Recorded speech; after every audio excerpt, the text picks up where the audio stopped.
Bonjour and good evening from the Val de Loire, the city of Orléans, where we continue an amazing weekend in 3x3 basketball. We finished up a couple of women's series, one in Chengdu, one here in Orléans, with Australia and France taking home the gold. Then we had ourselves a Masters in China, in Chengdu as well, where Oob took the crown, and now we get ready to close the weekend with this, the Challenger in Orléans, and we will be here for the next couple of hours to determine who is going to be the winner right here from Place du Martroi in front of the Joan of Arc statue. 8 hopefuls are left to get that ticket to the Lausanne Masters. The top 3 teams here will qualify to that Masters tournament. And also, again, that big bag of prize money at the end is also kind of something teams are looking forward to. Obviously, Lausanne Masters will be held August 16th and 17th, part of a 18 World Tour Masters season. This Challenger number 5 out of 21 so far in the pro circuit, so we are everywhere this year, continuously. I'm Bas Rosendahl, aka The Mountain. I'll be with you all evening hosting these games, and if you haven't done so, I mean, this is your chance. Now, go to YouTube, click below the video, hit the subscribe button, then go to Instagram and type in @FIBA 3x3. Follow our official account for all of the action. You can take a look back at some of the stuff that happened yesterday here in Orléans when we closed out the qualifying draw, then went into pool play. And again, have been going for 2 days here. 3 if you include the women's series. Anyway, second year out here at Orléans. A couple of teams that played last year are still in the field, including one of the teams on the slate right now in Amsterdam. Yes, you heard that right. Amsterdam on deck. They picked up a couple of victories yesterday to close out and win Pool A. And here's the first man coming out, Brian Alberts. He had himself quite a day yesterday. Joined by Hype himself, Hype Worthy. And there's Big Drizzy. He led the team in scoring yesterday. He's on averaging 6.5 a game through pool play so far. And there's Juice. Julian Yachting, there's your fearsome foursome Team Amsterdam, your number 1 seed out here in Orléans. Again, picking up 2 easy, well, not easy, but picking up 2 victories yesterday. Business-like, one would say. And now they take on one of the hottest shooting teams in the field, Team Tel-Aviv. 1-1 in Pool C for them. A loss to Vienna and a big win over Paris. And it was that man right there, Omer Harel, scoring 10 in a knockout of the French squad. They are playing with 3 as Jordan Cohen seemed to injure his knee yesterday. He is not entering the pitch, so we hope he's all right. Best of wishes to him. Let's hope he recovers soon. And his team is left playing with 3. That's 5 points a game and a lot of hype coming off the court. But look, they do have the hottest shooter in the field, Omer Harel, 8 points a game. The man hasn't hit a 1-point shot. He has not hit a free throw either. 8 of 15 on 2s. Now, if you can do math quickly, that's 53%. This fella can shoot. Hand in his face, it doesn't matter. And the outcome of the game, obviously, in his hands as well. You better hope it's not windy out there. He's going to be playing one of the worst shooting teams left in the field, or if not the worst shooting team left in the field from distance, Team Amsterdam. Only 17% of their shots came from 2 yesterday. They went 1 for 8. Yes, that's 12.5%. Harel could do that in his sleep. Anyway, 10 minutes spring we are. The first quarterfinal on deck here from Place du Martroi, and it's Tel Aviv starting us off. Cohen gets a screen from Chucky Cohen, truck into the lane, and the first point on the board for Tel Aviv. There's Alberts. Pick and roll action with Worthy. Easy answer for Amsterdam. Damn. It's 1-1. Amsterdam, one of the more stingy defensive teams. There's Harrell. This is the type of shot he's been hitting, so don't you get confused now. That's a good shot for him. Anyway, now he has to guard the Juice man in the post. That's not an easy task. Juice going to the rack, missing the lay, but picking up a foul.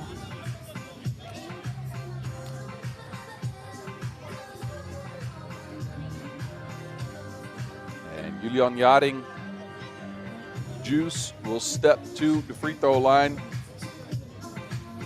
Juice a part of that winning squad at the Ulaanbaatar Masters,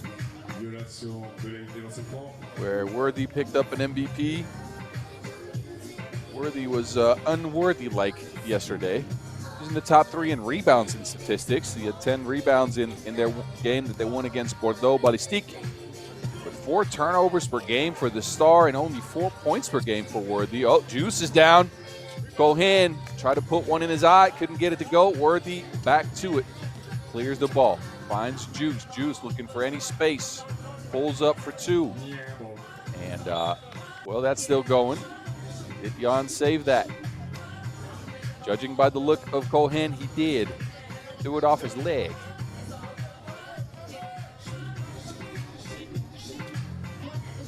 So, with 2 seconds on the shot clock, it's Worthy trying to take a deep shot. There's Jan. Worthy with a good seal, a kick out. There's Alberts. Alberts is on the move. Mid-range pull-up splash.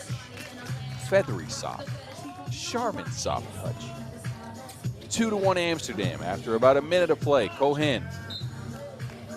And you wonder what this Tel Aviv squad is going to do playing with 3. Again, fatigue is going to come into play, but they are a team that's heavily dependent on shooting 2-point shots. Almost 60% of their shots came from beyond the arc yesterday, compared to 17% from Amsterdam. A clash of styles, if you will. Truck pulls up, and off the glass it goes. Bank is open out here at Orléans. 3-2 Amsterdam, and now it's Big Drizzy on the move, sharing with Alberts. Alberts, another mid-range shot, this time a miss. Juice with the board. Alberts sizing up for rail. Now he takes a 2-point. Another rebound for Amsterdam, who was at the bottom ranks of rebounding in all of the field that's left. But you know who's the worst rebounding team that's left? Yes, Tel Aviv. You're right. I knew you got that. Anyway, Juice got that. The righty hook goes down. It's 4-2.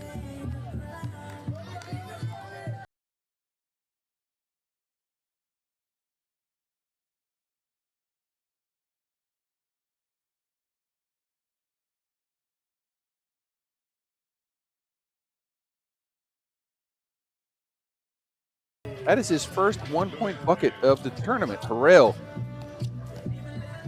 Now Worthy's on the move. Easy layup as a result. 5-3 as Hype gets Hype. Now Hype with the chase down. Couldn't get to him. Cohen, though, he missed the easy shot. And then again, another miss underneath. So Worthy making an impact on the defensive end.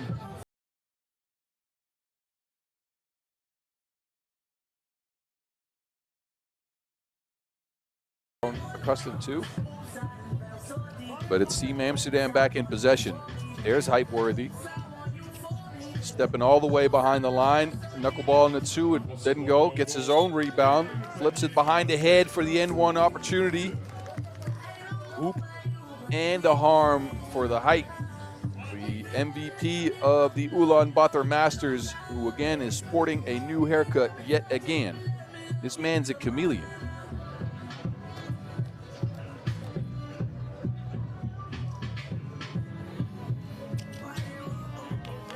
Makes it 7-3 for your first-ranked Team Amsterdam out here. Harrell, that's one go. And this is the type of shot that Tel Aviv has been hitting. They shot 37% from long range, 11 of 30 yesterday. Juice battling underneath, can't get it to go. Truckee, though, touched that last.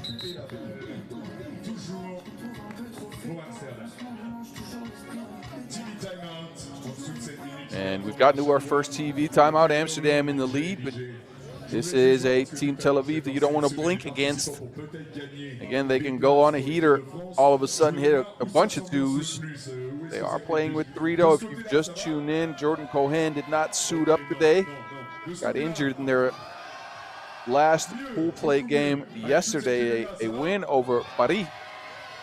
But he went down and what looked like a knee injury. We hope he's okay. He didn't suit up for this one. So you've got a 3-man Tel Aviv squad taking on your #1 seed out here in Amsterdam, a Masters winner this year. So it's a real David and Goliath type story right now. But Amsterdam, well, they're up, and they're up more after that. Drunk by Drisa, who came flying out of nowhere. Picked up that rebound and spiked it through the rim. Harrell is hounded by Alberts. Can't get any space, so Cohen decides to take it himself. A foul as a result. Amsterdam have clearly scouted that Harrell is a dangerous man. Again, he's tied for second in scoring in the tournament at 8 points per game. So Amsterdam is trying to stick with him. Worthy flips it behind the head. That's a spicy dish, but Alberts can't finish. Worthy now. Harrell looking at Worthy. Jumps into a 2 right away. Wants to get a foul call there, but referees didn't see nothing in that. So Harrell's been kept quiet so far by this stingy Amsterdam team. 13.5 points per game they allowed yesterday in pool play in their 2 wins over Bordeaux, Ballistique, and Ermont SENEF, the 2 French squads.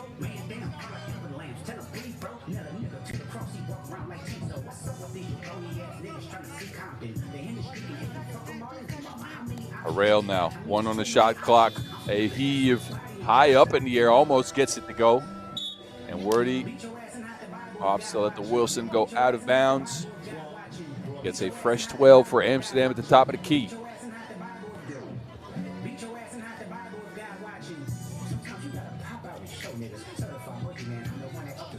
Here's Alberts. Alberts on the move through the contact, takes the bump, hits the shot. Brian Alberts, surgical in the paint.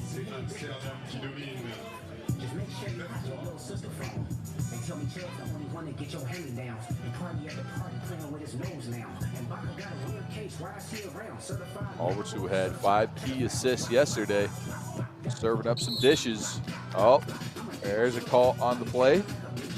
Seems like a foul on the screen. 4th foul on Team Tel Aviv. We're looking at a 7-point deficit after 4 minutes of play. We've not seen a 2-point shot go through the net just yet, and that was their calling card yesterday, so they need to find their aim. Worthy, dancing, dribbling, Worthy. Trying to sauce up Cohen. He pulls up for the midi, but he took too long.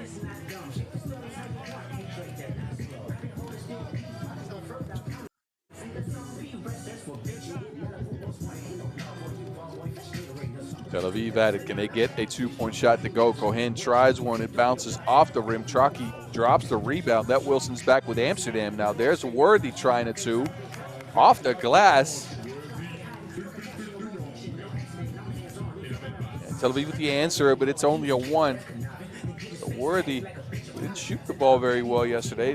None of the Amsterdam guys actually shot it very well outside of the arc. It's a 2. And it's an 8-point advantage, Amsterdam. Harrell looking for any space between his legs, turning off of Juice. No space whatsoever. Take a look at that stingy defense. Amsterdam got the clamps on Harrell.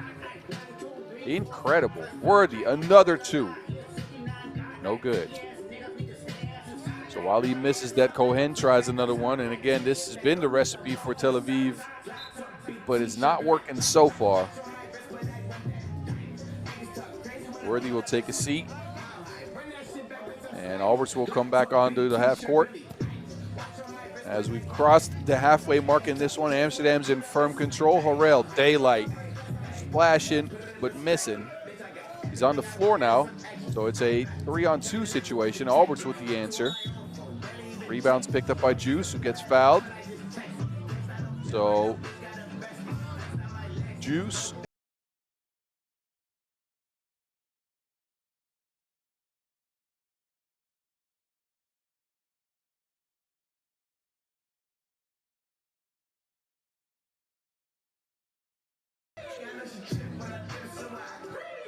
Beautiful evening out here in Orléans, 24 degrees Celsius. People that go by Fahrenheit, I really don't know how much that is in Fahrenheit. I haven't checked my numbers. Oh, Juice off of the quick feed. Driessen, oh, missed it.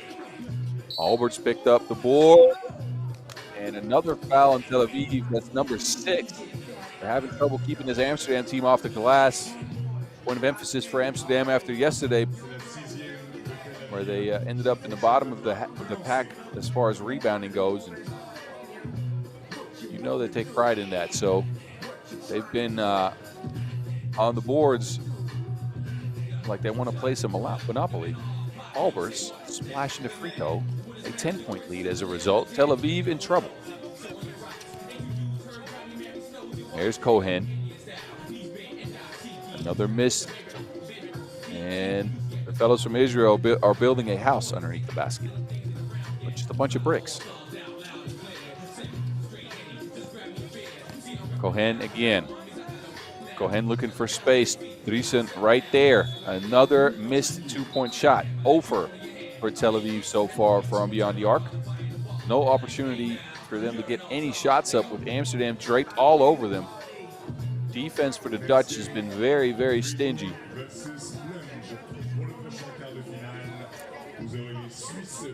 So our second TV timeout. We got about 4 minutes left in the first quarterfinals, and so far it's been a one-sided affair. If you've just tuned in, welcome. Bonjour. This is the Orléans Challenger from Place du Martroi in the city of Orléans, in the beautiful Val de Loire.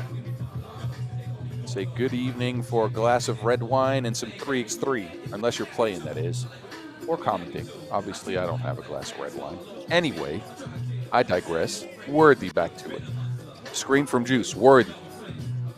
Slicing through the defense, throws up a floater. That's missed. Cohen, not today. The twos are not there for Tel Aviv, and then Juice goes at Traki with a crazy seal and a lay. Cohen, I'm pretty sure they started following him from the hotel. I don't think he's gotten an inch of daylight since breakfast.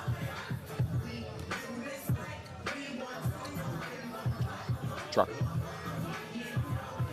High post play, Traki with the handoff. Harrell now finally some space, but Worthy's back to it. Another contested shot for Harrell. And there's Worthy all by himself.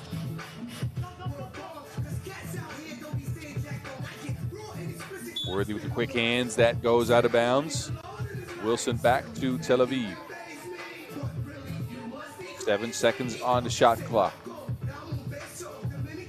Amsterdam looking very confident, very comfortable against this Israeli squad. They had never played against each other on the pro circuit. A difficult shot by Cohen goes missing again.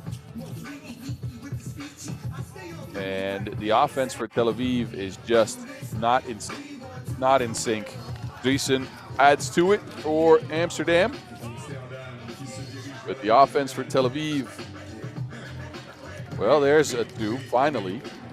It's Cohen taking the lid off the basket. Now Worthy is on the move. Driving to the cup, lost to Wilson. Harrell behind the back, gets a screen from Traki. Harrell, now he's facing Driessen. There's Cohen again.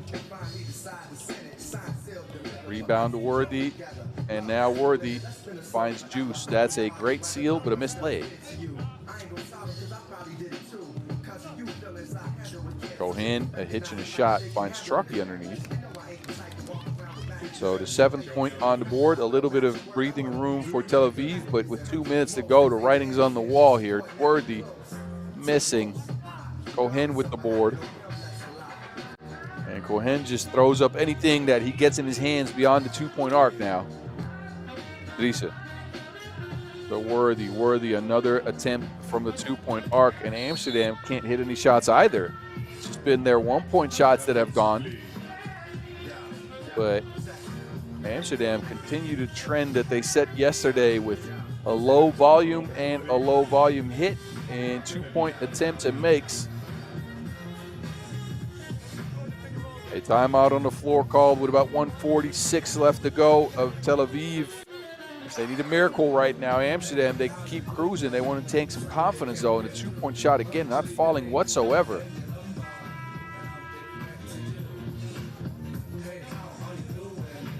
And it might just be the conditions out here. It is a little bit warm. The sun is on the court. And coming from behind the basket, as you can see by the shadow of the stanchion. So that might have something to do with it. But look, there's other teams in the field, and some other teams in the field have been shooting the lights out. As did Tel Aviv yesterday, by the way. But, you know, that's not today, as you can see by the score. 16-7, it remains. 1:46 on the clock. And a packed venue here in Place du Martois. The folks of Orléans have come out. Juice with the steal, steps out of bounds. The folks have come out here to check out both the women's series earlier this weekend as well as the Challenger. Again, this is year number 2 for us here in Orléans. Very grateful to be here. There goes Cohen again. Gets a dunk in, but a call was made before that by referee Okoch. And that was a travel call. So Albert's back to it. The low post play, there's foul number 7 on Tel Aviv. And that will result in 2 free throws for the Dutch. And it's Juice stepping up again.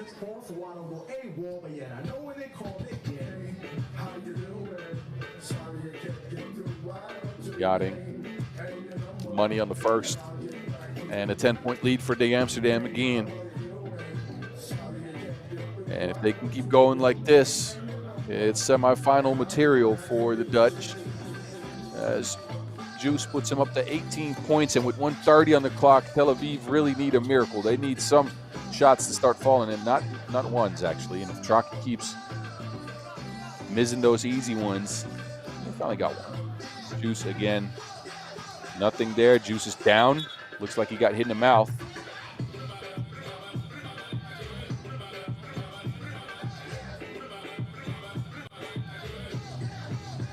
And he remains on the floor. A hit to the noggin will do that to you. He's got his sinuses cleared. Hay fever was knocked out of him, but he's up and walking again. So Amsterdam cruise to what's looking like an easy victory out here in the first quarterfinal of the day. They'll be meeting up with the winner of quarterfinal number 2, which is Fribourg matching up with Plunge. That's the game coming up after this one.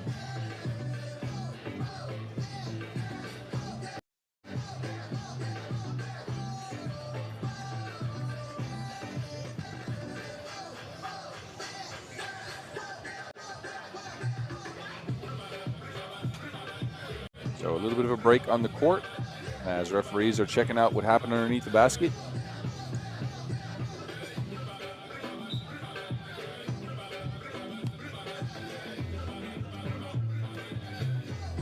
Nothing egregious, so play continues.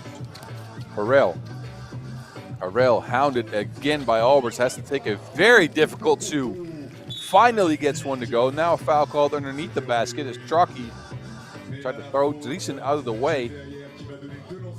So the 8th foul on Tel Aviv, and for you people that are new to 3x3, that means they're in the bonus. That starts at the 7th foul. Each defensive foul committed will put the other team on the free throw stripe for 2, which is why Big Drizzy, Jan Driesen, will line up. He misses the first.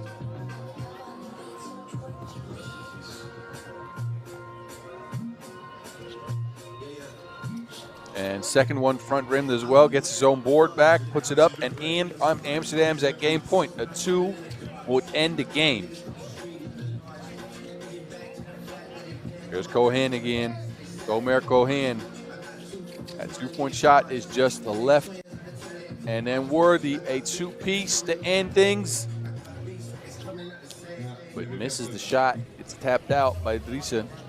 Possession back over to Tel Aviv. That 9-point deficit doesn't look like they're going to be eating into it a lot, though. With 42 seconds on the clock, Harrell, a quick pull-up, no make. Rebound is had. Strachey puts it up and in. Amsterdam's not in a hurry. Shoots.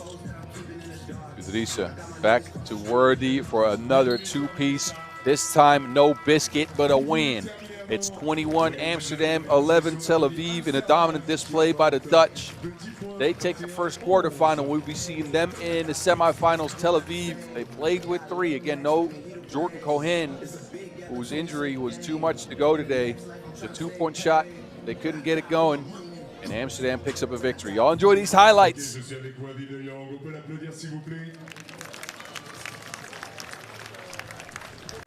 J'ai l'impression que la force de votre équipe, c'est d'avoir beaucoup d'armes, beaucoup de possibilités en attaque. I got the feeling that your strength, the strength of your team, you have so much possibilities, so much choices in offense. You can attack the basket, you can shoot. Do you have the same feeling? Yeah, I think we have a well-balanced team. But I think our strength lies in the defense. You know, we work hard on that. We take pride in it, and I think that's where we grow and where we actually make the win. Merci beaucoup. Il nous dit donc oui, effectivement, il pense qu'on est une équipe très équilibrée en attaque, mais je pense vraiment que notre force, c'est la défense. On travaille énormément pour ça, et c'est là-dessus qu'on arrive à progresser, à faire la différence. Applaudissements pour Worthy de Jong, s'il vous plaît. On l'applaudit très très fort. Worthy de Jong qu'on retrouvera en demi-finale.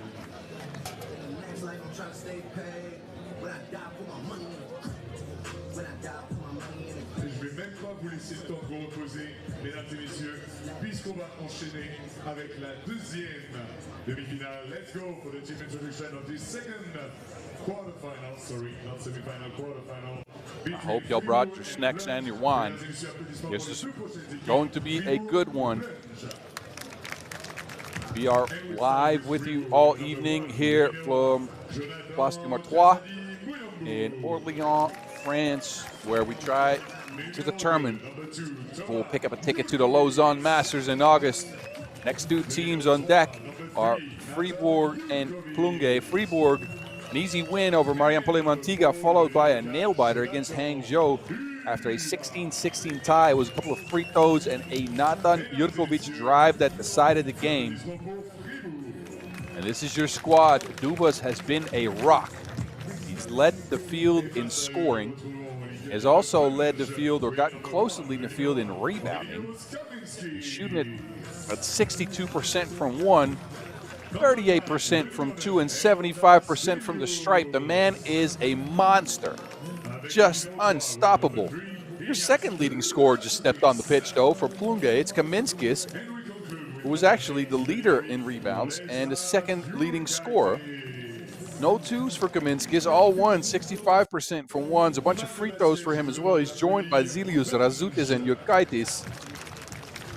Offense was stagnant at times for Plunge, especially in their loss against Raudondvaris Hoptrans, a 22-13 game. And I wonder how they will deal with the physicality and athleticism of Fribourg. Fribourg was a lot to handle for the teams that they played, especially because of that athleticism. They drew a lot of fouls. There's referee Vlad is boxing people out now. Can we get a highlight reel of Ref Vlad and his antics, please? I would love it. The man has got a different move every game. Anyway, Vlad Izdarianu, representing Romania, out here hosting a good and clean game. And both these teams, again, looking to continue. Fribourg, one of the better looking teams in pool play yesterday, I must say. They are 7-0 in 2024. They have not lost a game on the pro circuit in this year, in this calendar year. 5 wins for them in the Orléans Challenger, where they picked up a victory and Dubas picked up the MVP. And 2 wins here in pool play. And Fribourg might just be your surprise team of 2024 if they can keep this up. There's Dubas, number 4 has represented on the Swiss national team besides being on this Fribourg squad. The Swiss, unfortunately,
assist. There's Raudondvaris with the fake and the sweeping left hook shot. Wow, missed it, but what a move. Dubas now in the post. Smaller, Raudondvaris on his back. He turns into it underneath the basket, missed the shot. Kaminskis kicks it out. Raudondvaris now looking to calm things down. A screen from Kaminskis. Raudondvaris and a foot got in between that pass. Just trying to look for their leading scorer. Again, Ovidius Kaminskis, 8.7 rebounds per game yesterday. All ones. No twos whatsoever. Tried one, missed one.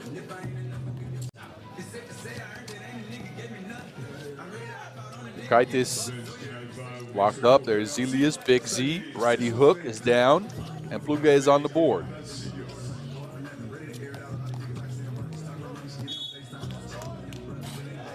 Oh, that was after the whistle. Jurkovic got freaky with it. All right, let's get that before the whistle, please. I would love that. Thank you.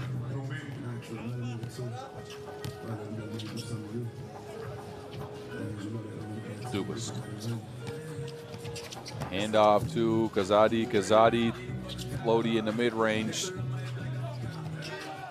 Nothing at the back end of that. There's Jurkovic. Back to Kazadi, who's a competent shooter. Missed it. And a foul on the rebound. Raudondvaris with the business decision. Didn't want to let Dubas go away with an easy one there.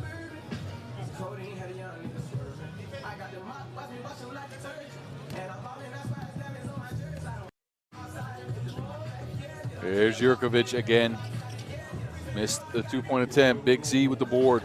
Zilius down to Kaminskis. There's your second leading scorer. Kaminskis get this chair pulled from under him, then ends up getting the Wilson back and finishing. Plunge tie things at 2. 2 minutes of play here, and Fribourg started off hot, but have slowed down. Both teams have been playing some gritty defense here. My question before this game was, how will Plunge deal with the athleticism of Fribourg? They've been very physical in a clean way. So a good game plan by the Lithuanians. Now Kazadi is open. Oh, there's Raudondvaris coming in with the cross. A drive from Zilius. Zilius sweeping lefty hook, and Plunge, they're up 1. Oh, Zilius with the steal. There's Raudondvaris trying to add to it. The two-point shot is missed. Jurkovic with the board. The other Jurkovic, they swing it. Kazadi, another chance, and this time it's a make. Stop letting shooters shoot. Put a hand in his face, please. 4-3. Raudondvaris keeps lining them up, answers for Plunge. Oh, Kazadi almost lost to Wilson. He also lost Zilius. He's on the floor. The Jurkovic brothers end up tying the game 5-5. Nathan catching that in one hand, finishing it up and off the glass. Oh, somehow that short shot gets deterred. Jurkovic, referee's letting him play. Jurkovic now inside, missed the lay, fouls committed. Fourth foul on the Lithuanians. And Natan Jurkovic will step to the stripe after the TV timeout. And so far, a pretty tight-knit contest, 5-5. Both teams have played to their strengths and have played some gritty defense. And as expected, Plunge, they got Razutis hit at least 1-2 so far. That is what they need. Our offense, again, yesterday a little bit stagnant, 3 for 13 as a team on twos. Your guys missed all 4 of his attempts. Zelius 0 for 2, Kaminskis 0 for 1. Only Razutis hit 3 of them. You need some twos in this game to survive against an athletic squad like Fribourg, who'll go up by 1 point after the free throw splash. Foul on the play. Jurkovic puts his hand up.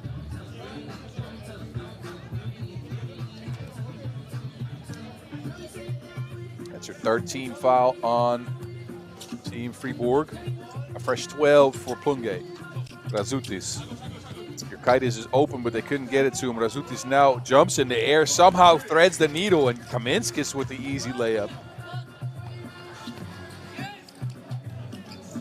Kazadi. Jurkovic missed all of his twos yesterday, and this one spins off the rim as well. Kaminskis almost loses to Wilson. Now he does lose to Wilson. And there's Jurkovic underneath the basket. A foul's committed to stop him from keeping his position. And this is what makes Fribourg such a tough squad. They got 2 inside presences. Dubas and Jurkovic can both post you up as well as shoot and drive. Very versatile squad, especially when Kazadi's hitting shots as well. He missed the 2 here. Big Z with the board. Gets it back, easy layup underneath, pretty pass. Razutis found them on the cut. But the answer's right there for Fribourg, who tied things up again. Beautiful pick and roll action for them. Razutis now. Zelius gets manhandled underneath the basket. Kazadi throws him to the floor.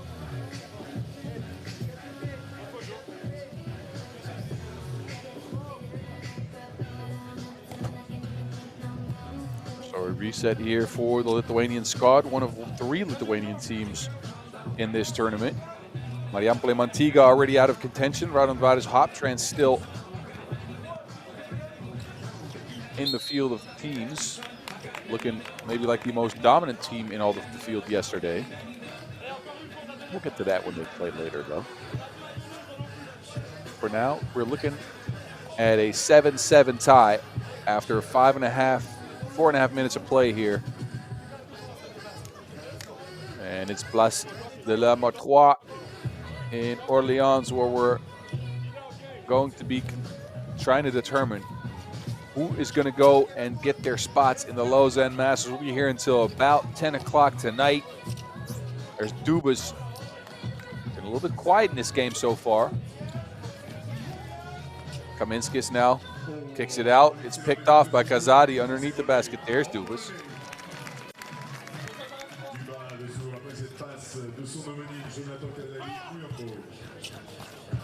Kazukas picks it up, 4 in the shot clock, trying to get away from Thomas Jurkovic, who commits a foul. And a warning for behavior, as you could clearly hear. Ref Vlad doesn't only have the antics, he also has a loud voice. So, 5th foul on Fribourg. Plunge already at the bonus. They are at 6. We still have 5 minutes left to go. There's Razutis pulling up for 2, splashing from the deep end. A 9-8 lead for Plunge, who have somehow unlocked their offense after a subpar day yesterday. They got an easy victory in over Hangzhou. They won by 13, but couldn't get it going at all against their countrymen in Raudondvaris Hoptrans, a 22-13 defeat. But now against a very strong-looking Fribourg team, they end up getting some shots to go. Now it's 9-9. And they are, Plunge is having some trouble containing Jurkovic underneath the basket, which is logical. That's a large human being. Les deux équipes sont à égalité. Je pense. Donc je pense que ça va être serré.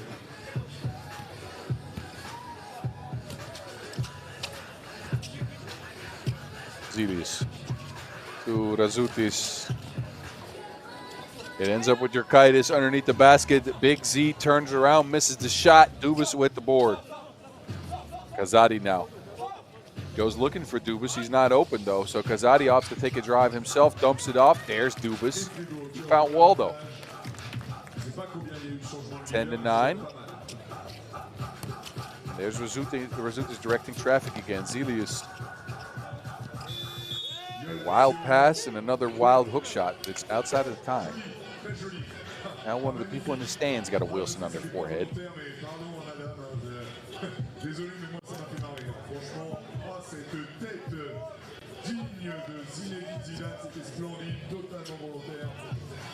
High post action here with Dubas and Jurkovic. Jurkovic now on the drive.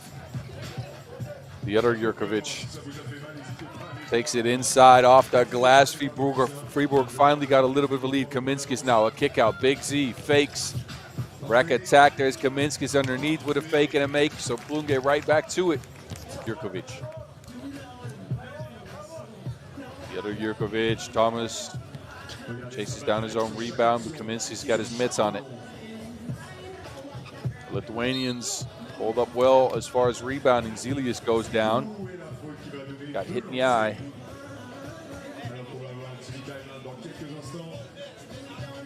So that is foul number 7 on Fribourg. We will see Raimontas Zilius step to the stripe after this timeout. So Fribourg have playing to their strength, but it's been the methodical precision of Plunge that have kept them in the game. And now Fribourg's in the bonus. Raudondvaris, Hoptrans, and Hangzhou.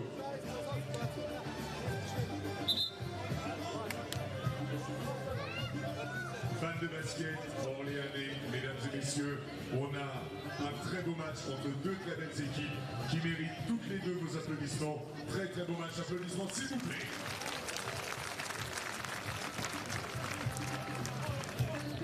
Zilius on the line, the 24-year-old. He's the big man underneath the basket for this Plunge squad. Stepping in to fill the shoes that last year were filled by Rolandas Jakstas.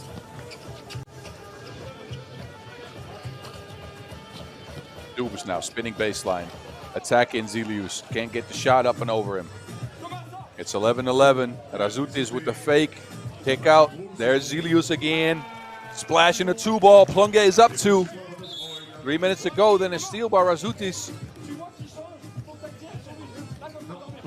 But a whistle on the play.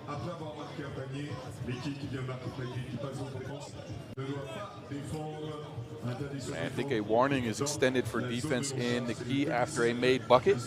Fribourg back with a fresh 12. There's Dubas. Again, been a little bit quiet from distance. He was shooting well yesterday.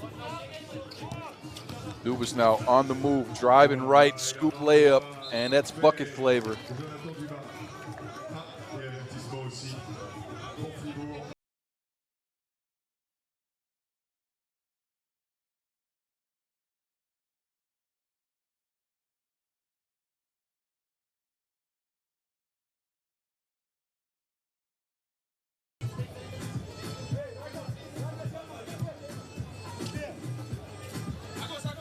It's Razutis at the top of the key. Getting a screen, 7 on the shot clock. Kaminski's rolling towards the cups. Fouled on the play. Oh, it's not a foul call. It's actually an out of bounds. Kaminski's got stripped of the Wilson. Trying to tell the referee he's got hit in the hands, but there's no reversing a call like that. Then a technical foul extended on Kaminskis for complaining to the referee. So Plunge, even No, they're up. They pick up their 7th foul. It's going to be a 1 free throw for Kazadi here. After that technical foul, Kazadi missing that freebie, so no effect on play besides the fact that Plunge is also in the bonus now. So next defensive foul will be 2 free throws. That was already the case. Dubas to Kazadi. Kazadi, midi,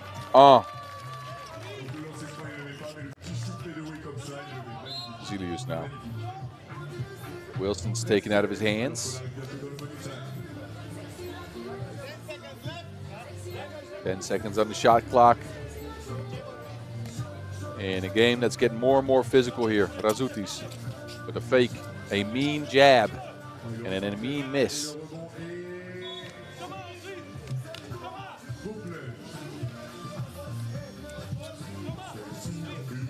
So both teams' offense has gotten a little stagnant here in the last few minutes. Good defense played all over Zelius.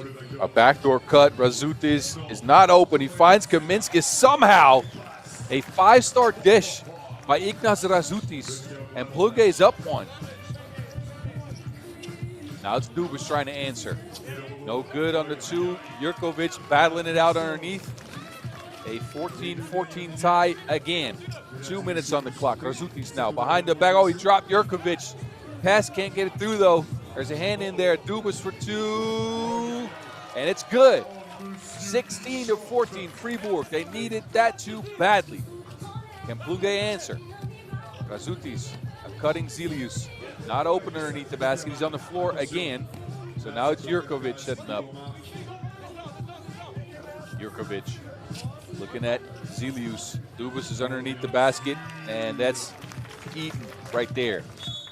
Beat the parking meter. The man is a monster underneath the basket, but oh my. An errant foul by Fribourg. Just as they had taken a 3-point lead, they put Ignas Razutis, the 37-year-old, on the stripe for 2 freebies. Plunge, an opportunity to climb back in this thing, but Razutis missed the first. Uh-oh. 1:20, guys. Razutis now with his 2nd attempt. That's also a miss, so Plunge really leave one at the stripe here. Fribourg, they can go up by 4 points if they score here. Make that 5 if this is a make. Somehow the Wilson Kareem's inside. Who possession is going to be given here will be determined by the referees. Again, a defensive team, in case of a jump ball, will reward the possession. It all depends on who they think was in control of the Wilson before the jump ball situation.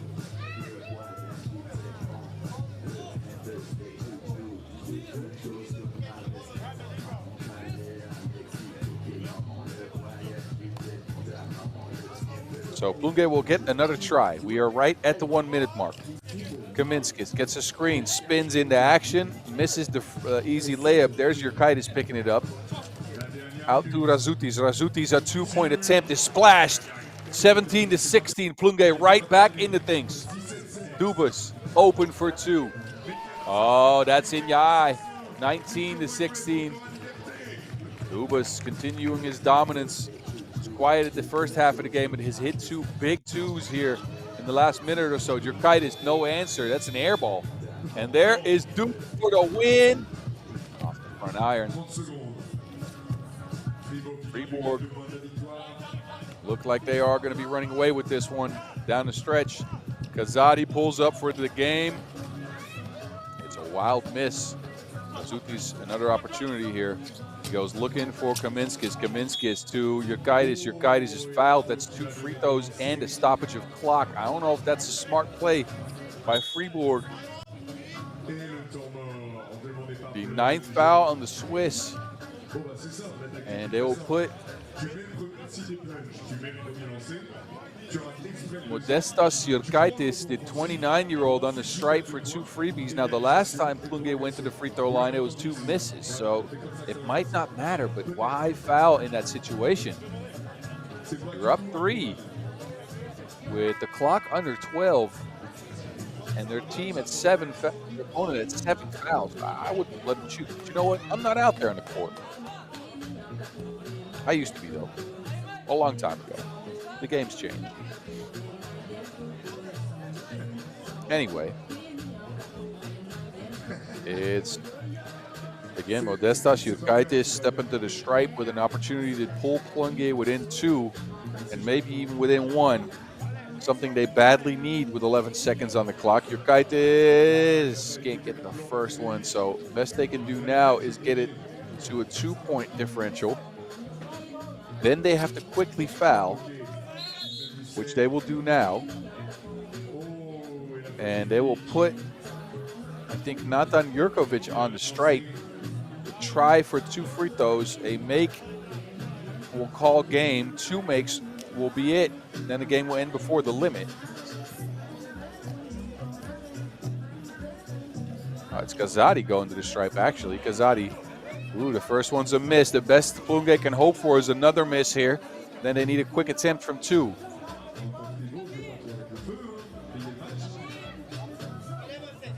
That was actually a technical free throw.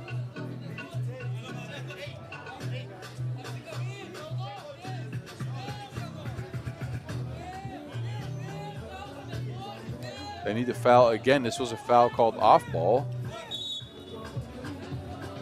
And now an unsportsmanlike foul called.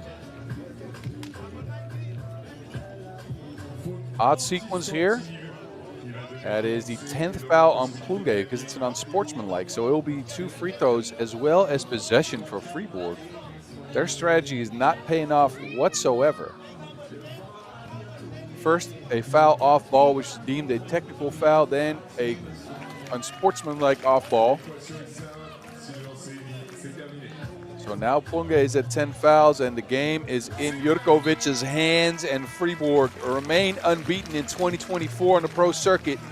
Take down a scrappy Plunge squad and come away with a 21-17 victory to move on to the semifinals and face Team Amsterdam. Y'all enjoy these highlights. We got 2 more quarterfinals to go. Don't go anywhere.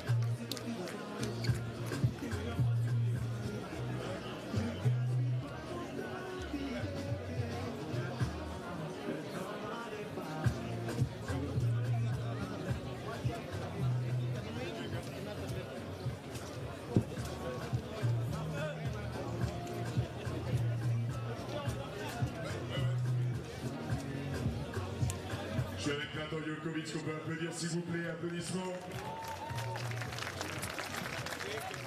Natan, félicitations. Là, ce que j'ai envie de pointer sur ce match-là, c'est la domination à l'intérieur et au rebond qui vous a permis d'aller chercher les points faciles près du cercle. Un peu la même question que de Young. Est-ce que c'est peut-être votre force principale, cette puissance dans la raquette? C'est sûr, c'est notre puissance numéro 1. On a des beaux bébés. On a un Jonathan Dubas qui est vraiment monstrueux et en plus là il met des shoots à 2 points. Donc ouais, je pense qu'aujourd'hui on est difficile à jouer. Eh ben parfait, il est parfait. Applaudissements s'il vous plaît. Félicitations pour la demi-finale.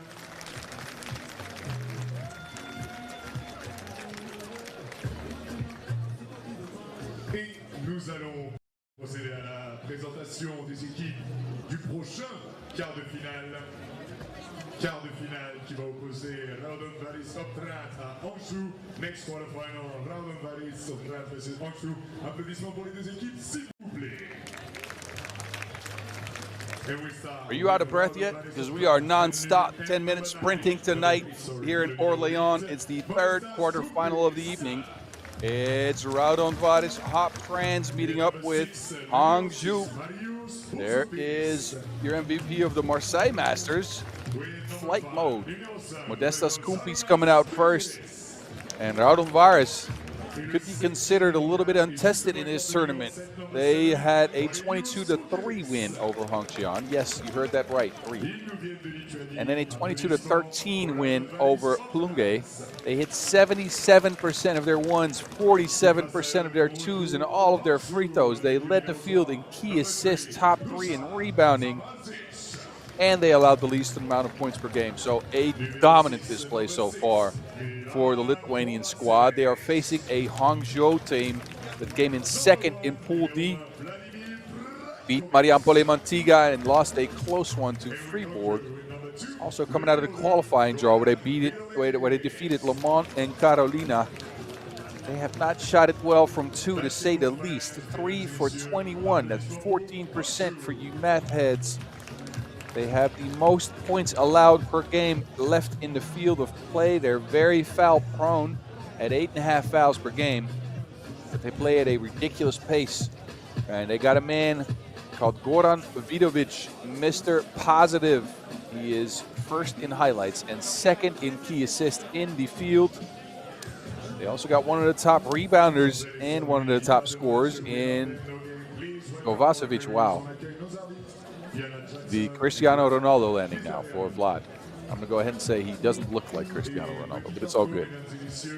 Anyway, this Hangzhou team could be dangerous again. Last year, came out of nowhere to win the Constanta Masters, won a Challenger in Poitiers as well. But look, this Raudondvaris squad, they've qualified to the Olympics, or at least a few of their fellas have. They've won a Masters this year. They're the 4th ranked team in the world. They're your number 2 seed, so it's a tall task. But Vidovic says, you know what?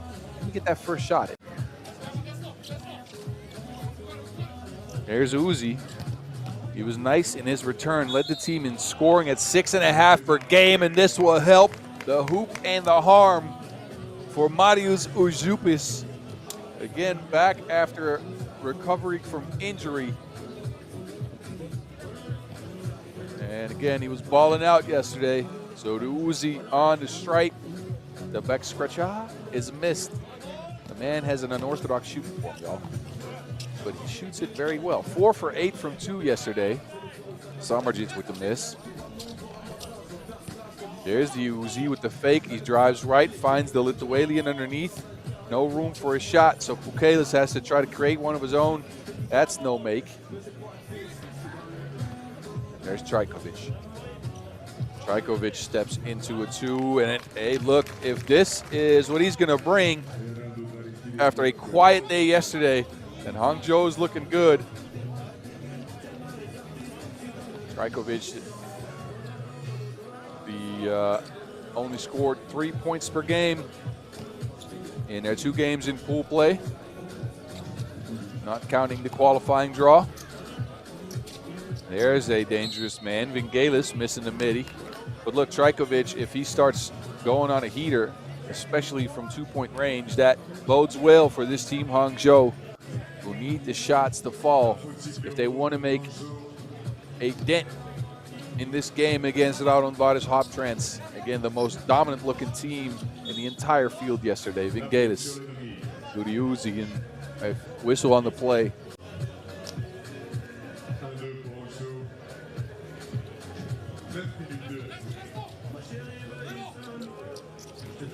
There's Vingelis again. He finds space, steps all the way back. The man's a mid-range master. He's splashing like a baby's bath.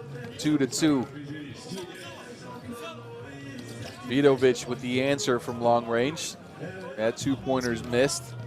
So now it's flight mode, back to it.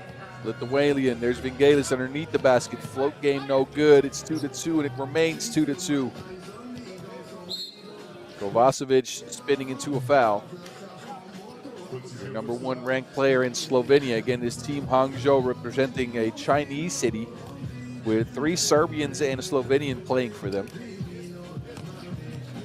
Vidovic. To Trajkovic. He tries one from the deep end, a 2-piece to your eye. 4-2. And Hangzhou couldn't shoot it well yesterday, and now all of a sudden are up against his Raudondvaris squad. The Uzi stepping all the way back, couldn't find any space.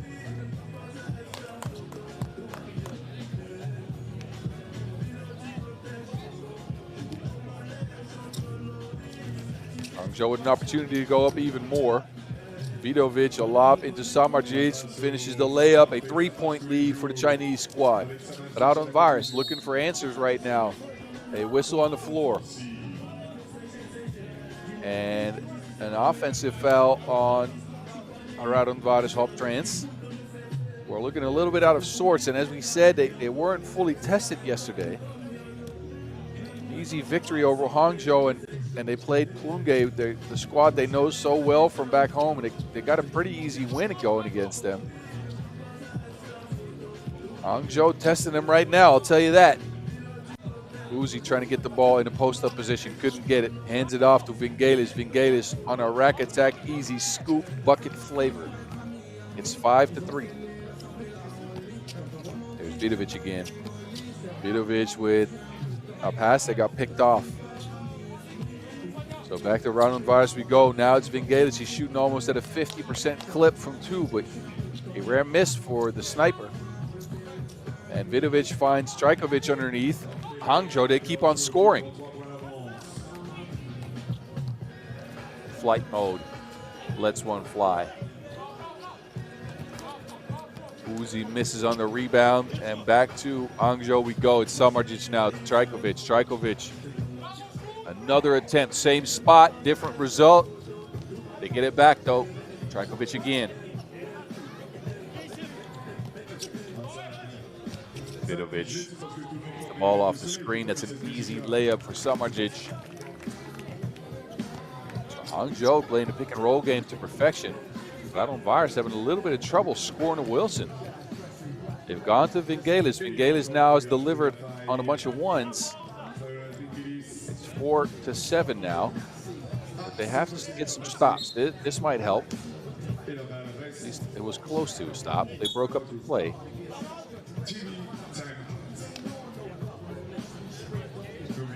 So first TV timeout, and Hangzhou came out blazing.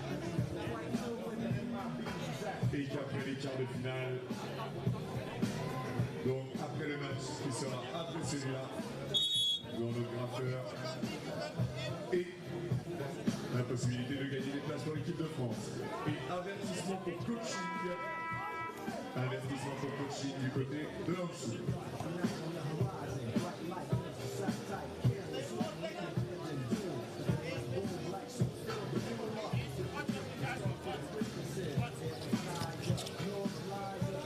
There's a difficult shot, but Vidovic now wide open, can't connect. And it's been pretty much all evening here in Orléans that teams have had trouble shooting the Wilson. Might have something to do with the sun lining up with the back of the basket. Teams are having a little bit of trouble connecting from the two-point range here.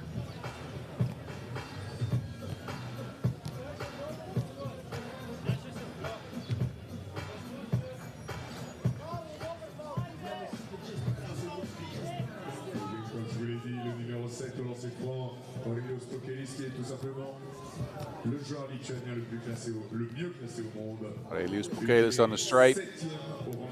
That was foul number 6 on Hangzhou, and the game is back within a possession. Trajkovic now. Looking at flight mode. Trajkovic, and there goes the third foul for the Lithuanians.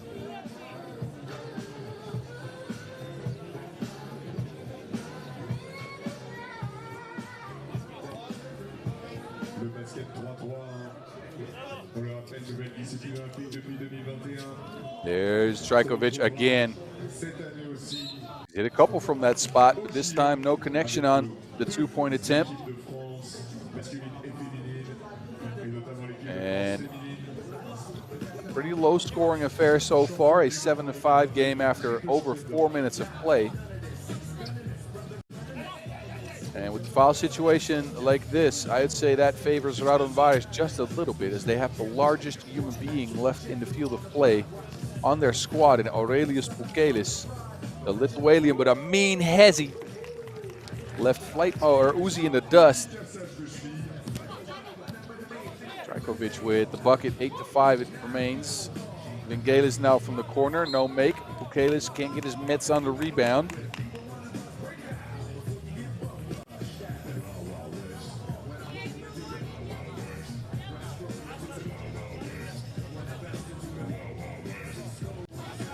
Hangzhou finding ways to stay ahead in this game, even though the foul situation isn't in their favor. Trajkovic with that mean hesitation, put the 8-point on the board, a 3-point lead for them now. Samardzich could put that up to a 5-point lead, a 10-5 lead now for the Chinese squad. Bukelis, he's a good shooter, gets it back to within 3. That's an underrated aspect of his game. He is a post-up presence. He can seal you out underneath the basket, but he's also a high percentage 2-point shooter. So Aurelius Bukelis, after a quiet day one for his standings, he averaged about 4.5 points per game. Coming back to life here on day 2 when it matters most. There's flight mode. Ready for takeoff. Trajkovic again, same spot, but keeps missing now after hitting one earlier.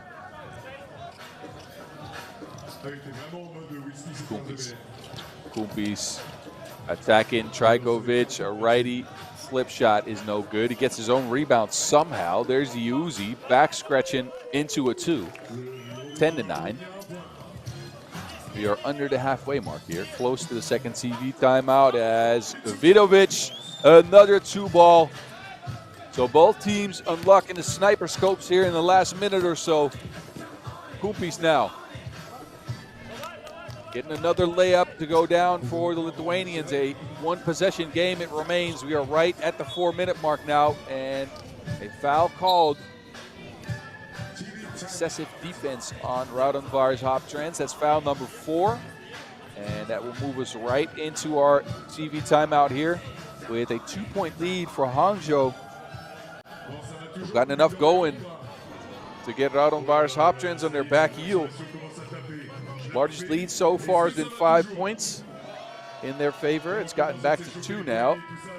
And Raudondvaris, after scoring 22 in both their games yesterday, is stuck at 10 after 6 minutes of play.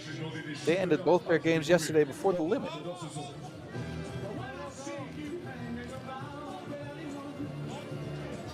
I think a technical foul was extended for coaching on the Hangzhou squad.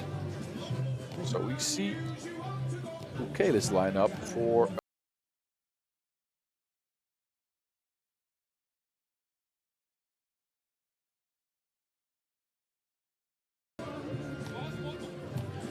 Hangzhou back to it. Vidovic.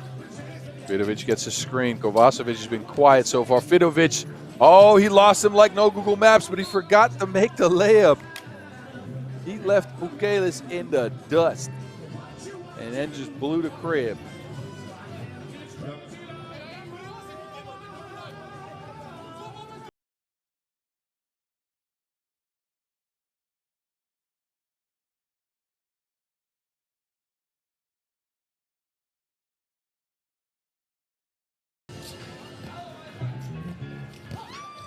There's Bukelis again, the Lithuanian going at the rack, missing the easy one though. So Hangzhou remains up 2, and they're in possession of the rock. Now it's Kovacevic fighting underneath. And who's that foul on?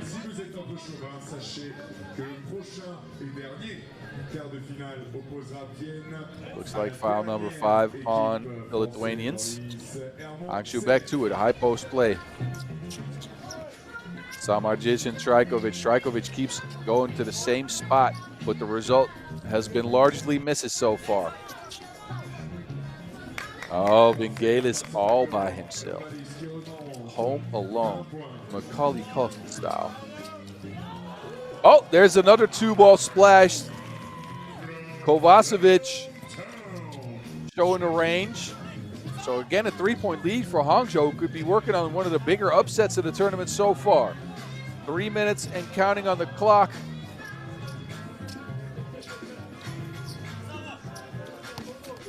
And there's Trajkovic losing the Uzi. He's got him on skates. Trajkovic, ooh, off the glass, soft touch. Uzi is going left to right, front to back. And Ujupas getting his team back within 3 points. But Hangzhou looking pretty comfortable here with a 3-point lead. And Trajkovic again going at the Uzi. Pulling up for 2 this time, splashing again. His second make from that spot, 18 to 13-2 in the eye of the Uzi. Pukelis answers for Raudondvaris. It's 18 to 15. Trajkovic taking over the game here in the last few minutes. Now gets a bump by the Uzi. Trajkovic looks a little bit gassed.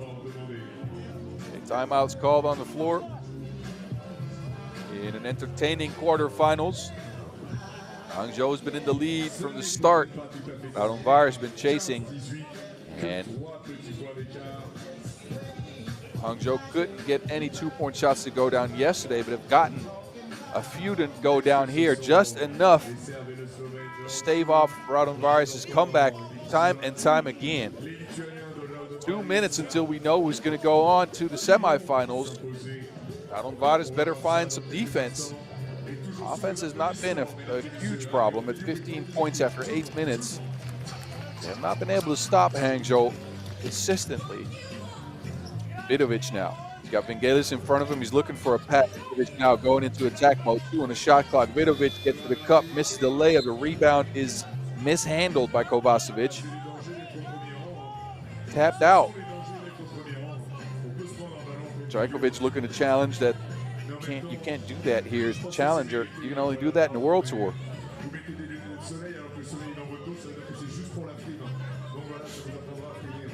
So a discussion with referee Vlad, who's stern and tells Vidovic to get back in the play. A minute 50. Raudondvaris looking to come back in this game. Uzi.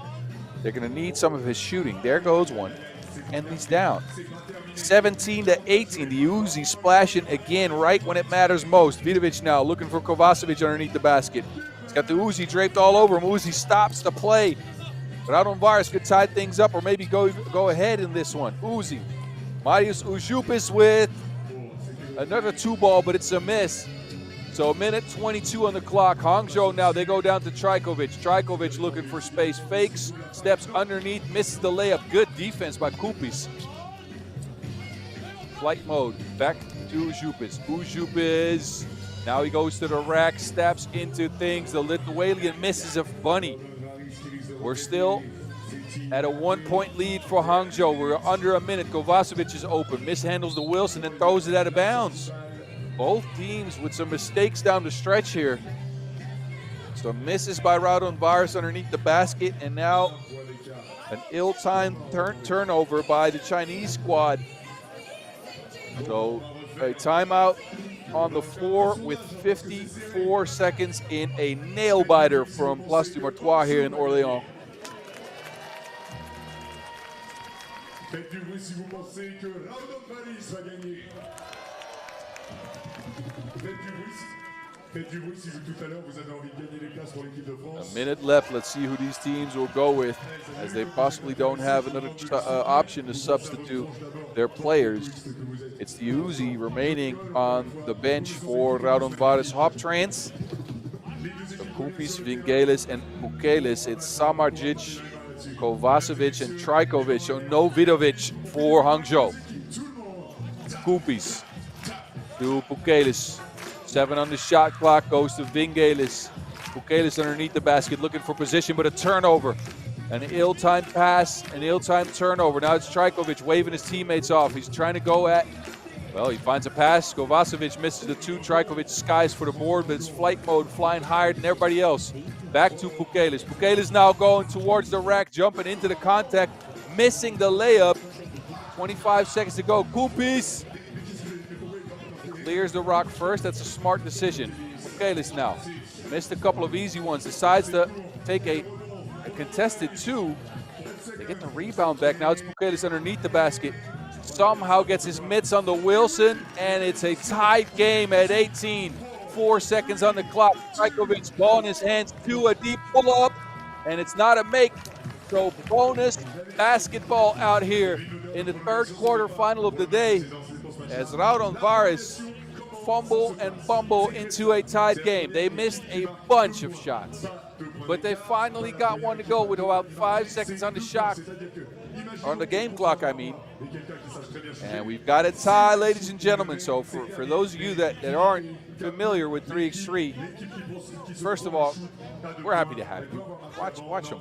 We're a great sport. But if you are not versed on the rules, this overtime means the game clock is off. The shot clock will be on, obviously. And the first team to score 2 points wins. Now, if you're new and you've just listened to me explain the rules, then you could also subscribe to our YouTube channels and go to Instagram and go to @FIBA 3x3 so you can see all of the action from this weekend and past weekends. Back to it. Raudondvaris, they got the first possession. Uzi's back on the court. He's a lethal shooter. Uzi misses the game-winning shot here, but it's flight mode with another possession. So flight mode's been a monster on the board. He's gotten his team a bunch of extra possessions in this game, and that's been very meaningful to them. Here goes another one, a fresh 12. Ujupis looking for space. Ujupis again, don't give him a second shot. The Uzi is fully back, hitting game winners again. Marius Ujupis, a wonderful return from injury, leading his team in scoring and now leading his team to the semifinals. The Lithuanians take this one 20-18.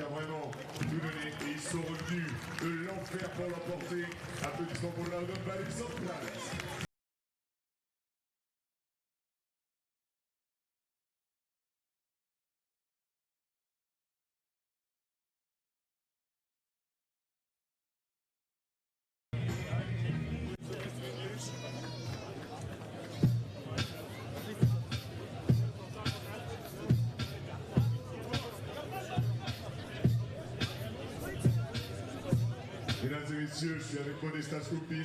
On peut l'applaudir s'il vous plaît très très très fort. Modestas, what a game you come back from. I don't know, 7.8 point differential. For you, what was the game changer? Qu'est-ce qui a été pour toi le moment clé de ce match alors que vous étiez mené de 7-8 points? Salut Orléans! Salut Orléans, vous avez... Oh, wonderful! The key for the victory was to stay calm and don't panic, even when they were up. We know that they were in a foul trouble, so we stayed calm. We knew that we need to close the game, but we need to win also. So I don't know. Probably it was like staying calm and the game plan, and a good defense, of course. So they ended up to score only 18 points. It's a pretty good job, and they have such a great shooters and a one-on-one player. Et il dit la clé c'était justement de ne pas paniquer, de rester calme. Bien sûr on savait qu'ils avaient en plus de fautes que nous, donc on devait rester sur le plan de jeu et maintenir une équipe avec de tels shooters à 18 points. Je pense que c'est une grosse performance, donc on a aussi performé que la clé ça a aussi été la défense. Et faire confiance à chacun des coéquipiers. Merci Modesta. Shout out to Marius who came back after injury. It's the first tournament for him, and he scored a big bucket today.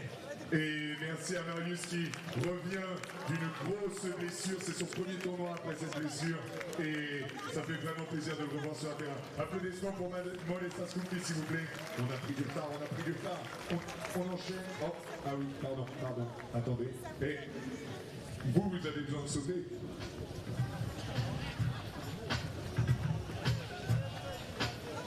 Alors, du coup, messieurs et dames les Schtroumpfs, nous allons vous présenter le prochain quart de finale. Les enfants, vous voulez être aussi grand que moi, mangez de la soupe.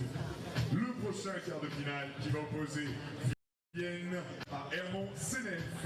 And we start with Vienna and number 7, numéro 7, Nico Kattenbrunner. One more game left until we know who is going to represent in the semis. It's Vienna coming out first. 2 fairly close games on day 1. 2 wins for them.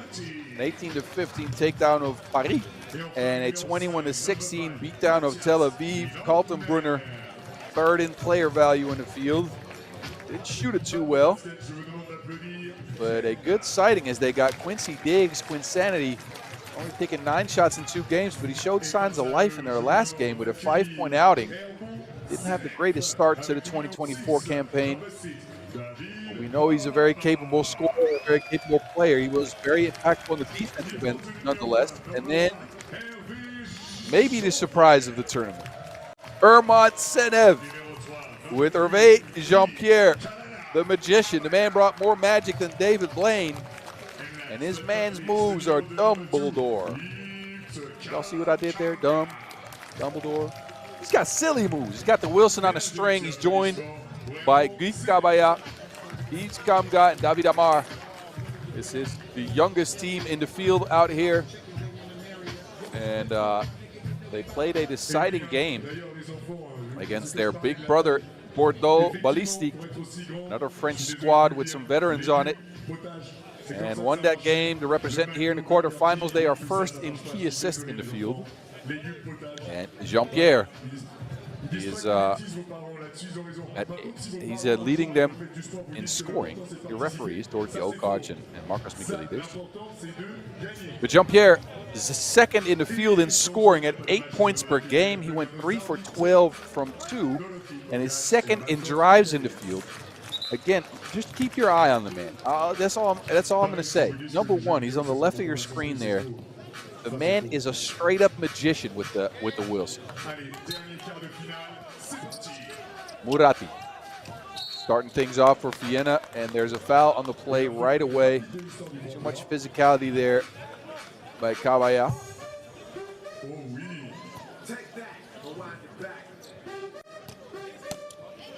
So new 12 for Vienna. There is Lenortner. Kaltenbrunner with a rebound. He was huge in the paint yesterday, scoring mostly from one. He was at 7 points per game. He hit 83% of his shots inside the arc. You heard that right. 83%. That means he only missed a couple. Anyway, the fresh father on the right side of your screen now. The play will go through Lenortner, a foul on the floor before action got to scoring. Second foul on Ermont, who are warriors of the local circuits. They play a ton of local tournaments. There is Murati. Wanted to take a shot, couldn't see it. So now Hervé Jean-Pierre. And have found Vienna this time. Trying to establish a baseline level of physicality in this game, as they usually do. Jean-Pierre to Amar. Kamga. Back to Amar, the 21-year-old underneath the basket, spinning off of the contact, blocked by Lenortner. And then another foul on Ermont, who've been handsy early on in this game. Kamga this time with the physicality.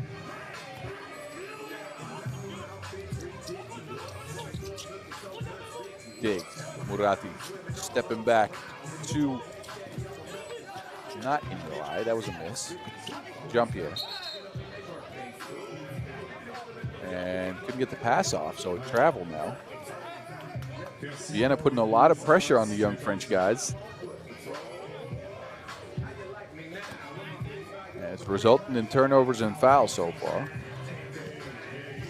There's Nico Kaltenbrunner, the burner. Getting a screen from E-Nice. Burner to the rack. A rare miss. Rebound gobbled up by Amar. Kamga tried to get it to him. He was wide open, but the pass slipped out of his hands. So again, we go back to Vienna. No team has scored yet. We're a minute in. 4 fouls already. Hennis Murati is going to try to change things. Another miss for Vienna. Kaltenbrunner now. To Lenortner, the math man to the rack. That is your opening score of the quarterfinal here. First point on the board. I'm only going to call him Hawkeye if he hits it too. For all you Austrians out there listening, I know you like to call him Hawkeye. Here's the 2-ball. Kamga. Getting Ermont SENEF a 1-point lead. The burner putting it on the afterburn is deterred from the hoop. There's E-Nice. Lenortner underneath, runs into traffic.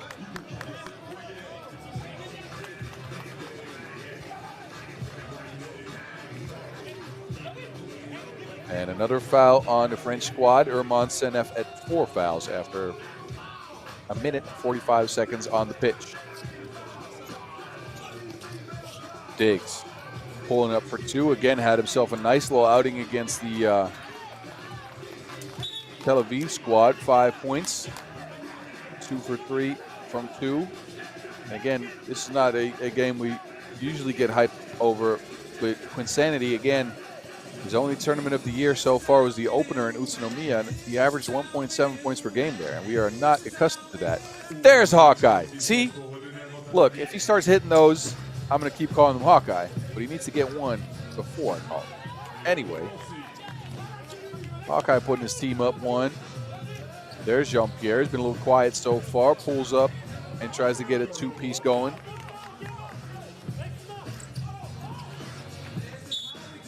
Ermont has been less Jean-Pierre dominant so far than they have been yesterday.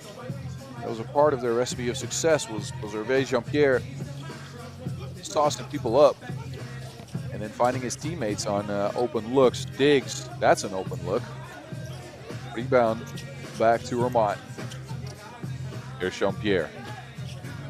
Jean-Pierre looking for Amar. Amar underneath. They load the handle, kicks it back out. Jean-Pierre, easy look for 2, missed, back ironed it.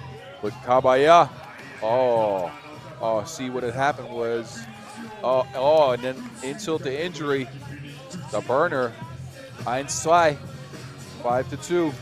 There's that magic, the magician finding his teammate. That's Kabaya's first score of the tournament. 5-3. And an errant pass by the Austrians will get us to our first TV timeout. A 5-3 game it is. Both teams have struggled to shoot from the outside as expected, because almost every team so far today had. And for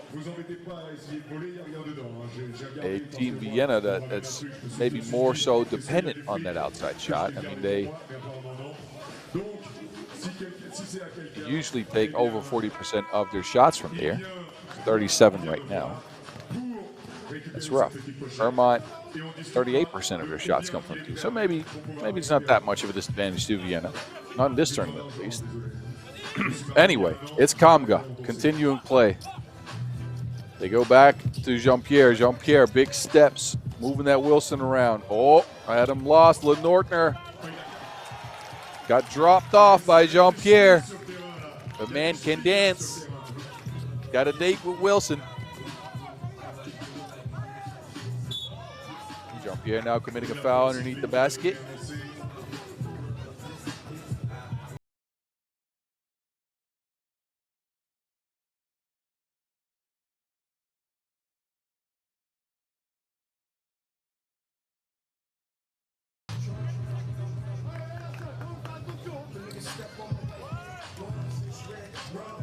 So there's a 5th foul on Ermont. A freebie was had underneath the basket. Amar, he's also been quiet so far in this one. Steps back. Mid-range jumper splashing. Ermont back into things. It's a 6-5 game. Kaltenbrunner putting on the afterburn, is getting past Kabaya in an easy layup. There's Amar again. Off the glass, up and in. So Ermont, they keep scoring. They keep close. I like their discipline and the way they play. And they're going up against one of the top teams in the world, in Vienna, who are ranked number 5 in the entire world of 3x3, right? Ermont, well, they're ranked 50.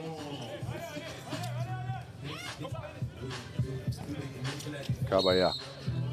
Post up play, the and one, hooping to harm.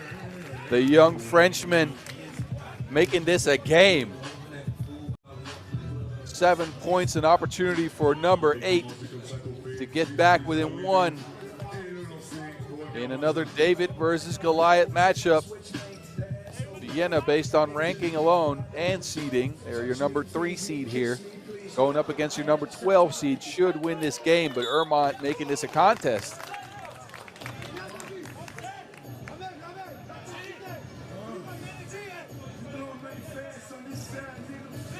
9-7 et Ermont qui a, avec cette position, la possibilité de revenir, peut-être même d'égaliser.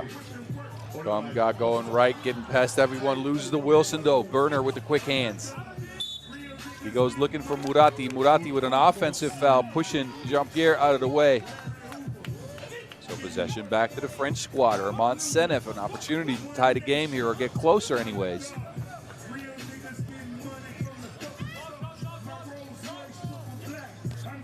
And Cabaya shares it. Jean-Pierre looked at it too, opted against it, getting away from contact. A mean hesitation, midi pull-up is missed. He gets his own rebound. That man is a lethal weapon on the court with that Wilson in his hands. Now he's shooting for two, no good. Diggs with the board.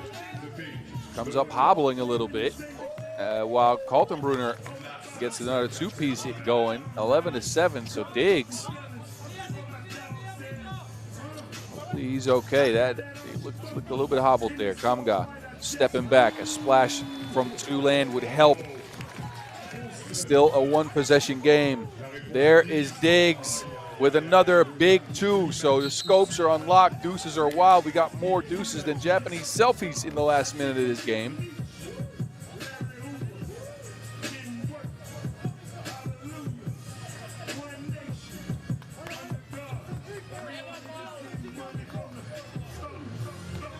Vienna with a 4-point lead.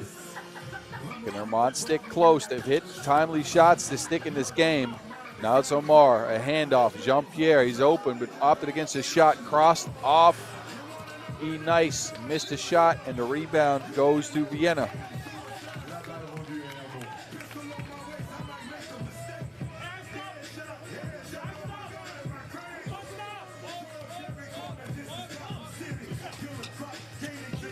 Cabaya now. Jean-Pierre's on the bench, so Kamga de facto will be the lead ball handler, and he's been money going right, 13-10. They have not been able to stop his speed. Nice steps back. Two-piece was halfway down. Oh, Amar is free by himself, smashing and bashing. And now foul on the play. Kamga with Ermont's sixth. But again, the young French squad fights back. Vienna, they're doing what they're supposed to do. They go up 2-4 points, but every single time Ermont finds a way, climbs back into things. How many punches can this French squad take? And will they be able to handle this type of adversity?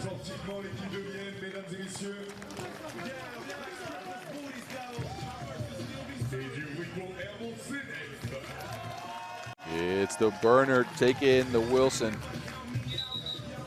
Referees are trying to stop the scuffling a little bit.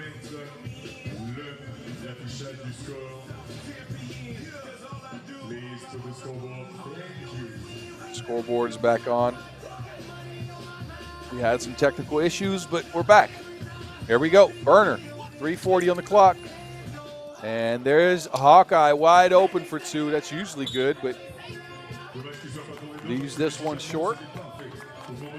No challenge in a challenger. So Diggs can take that hand signal and go somewhere with it. Ermont.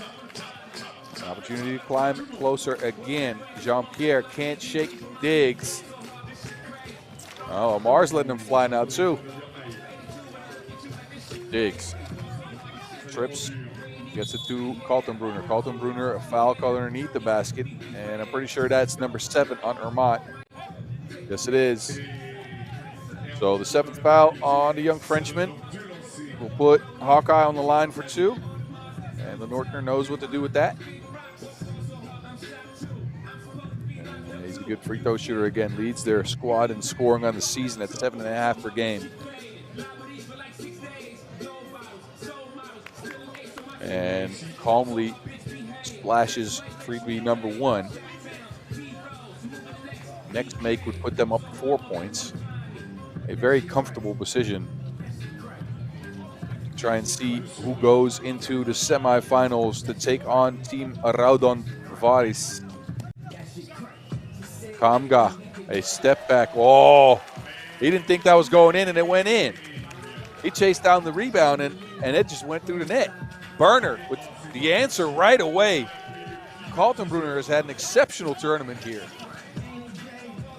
Kamga now stepping back again. He lost nice, splashing like a baby's bath. We got a game, ladies and gentlemen, 17 to 15, 2:50 on the clock. We might not make it the distance, though. Lenortner, another foul in the play. Ermont can't help themselves. Foul number 8. Overly physical with the math man, Matthias Lenortner, who once again will step to the stripe for 2 freebies.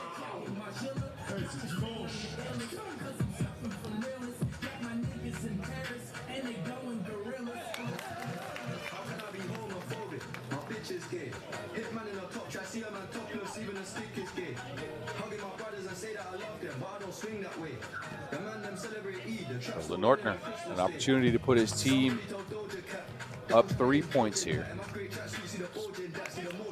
It's 18 to 15. Ermont has taken punch after punch after punch. Can they come back one more time? Jean-Pierre is on the bench. They go through Amar, who fades on the midi. Man can hoop. He's 21 years of age. The big shot there. Up. 3 and the key called on Vienna. The door's open for Ermont. Don't look now. Thought they had an easy look at things, but maybe overpassing a little bit here. Jean-Pierre back on the half court. They go with Jean-Pierre, Kamga, and Kabaya. Kamga on the roll after that pick and roll. Oh, Diggs. What did the 5-finger say to the Wilson? Schmack. Get that out of here, Diggs now. Oh, dancing with Kabaya, Diggs. Oh, pretty pass, easy lay. A delectable pitch by Quincy Diggs. Quinsanity helps his team go up 3. Jean-Pierre loses the Wilson, 3 on the shot clock. He's open for 2, wild shot, no make. So Vienna here, they got the game in their hands. Nortner's open again underneath the basket. No foul on the play because Ermont's already at 8. Now it's Kamga. Kamga fading on the shot. Kabaya with the board, but a push called on the rebound. So Ermont SENEF, this might be a little bit too much. It looked like they had an opportunity to come back, but Quincy Diggs said, nuh-uh. And get that mess out of there. Now we'll see Lenortner on the stripe with a free throw for the game. And Matthias Lenortner will put this to bed. It's Vienna, 21 to 16 over the young upstarts from Ermont SENEF, who had themselves a great tournament, but ran into an Austrian buzzsaw, and Vienna will be moving on to play Raudondvaris in the semifinals after a 21 to 16 victory in your last quarterfinal here from Orléans. Y'all enjoy the highlights. We'll be taking a short break, and the semis will start in about 15 minutes. So don't you go anywhere. I'll be here. Je me retrouve avec l'assassin de killer, Nico Kaltenbrunner. On peut l'applaudir très très fort s'il vous plaît. Bon, Nico, vous n'avez jamais réussi à faire un gros écart. Qu'est-ce qui a été la partie la plus compliquée de ce match? You never succeed to take a huge lead. What was the hardest thing during this game? Obviously, the 2-pointers from number 2. He's very crafty, quick to the basket, so we tried to take off a bit, then he hit 2-3 2-pointers, so that he always kept him in the game. But we knew that if we follow our game plan, we will win. Ben, ce qui a été le plus dur, c'est notamment les tirs longue distance, notamment du numéro 2. Il est très talentueux. Il arrive à aller vite au panier, à vite se démarquer. Donc, mais on a réussi à voilà, garder la tête froide, ainsi que pour remporter ce match. Merci beaucoup. Applaudissements pour Nico Kaltenbrunner, s'il vous plaît. Ah, toi, voilà, toi.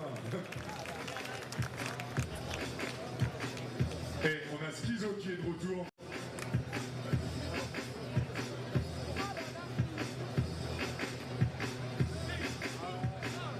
On a Schizo qui va encore nous faire une belle peinture. Et pendant qu'il va nous faire une peinture, je vais avoir besoin, les 2 ballons sont là. Je vais avoir besoin de 10 basketteurs, 10 personnes qui peut-être ont envie d'aller voir l'équipe de France Si vous êtes assis à faire juste de vagues coucou, je vous sélectionne pas. Si vous voulez venir là, faut vous manifester. Qui veut participer? Ok. 1, 2.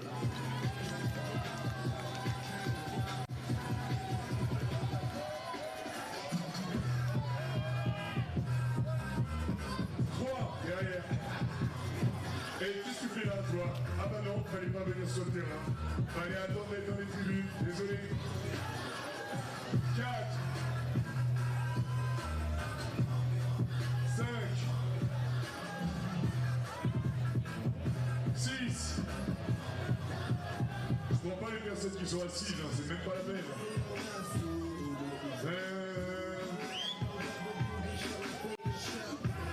7. 8. 9. Allez, une dernière personne. 10. Allez, je suis gentil, je vais en prendre 2 de plus.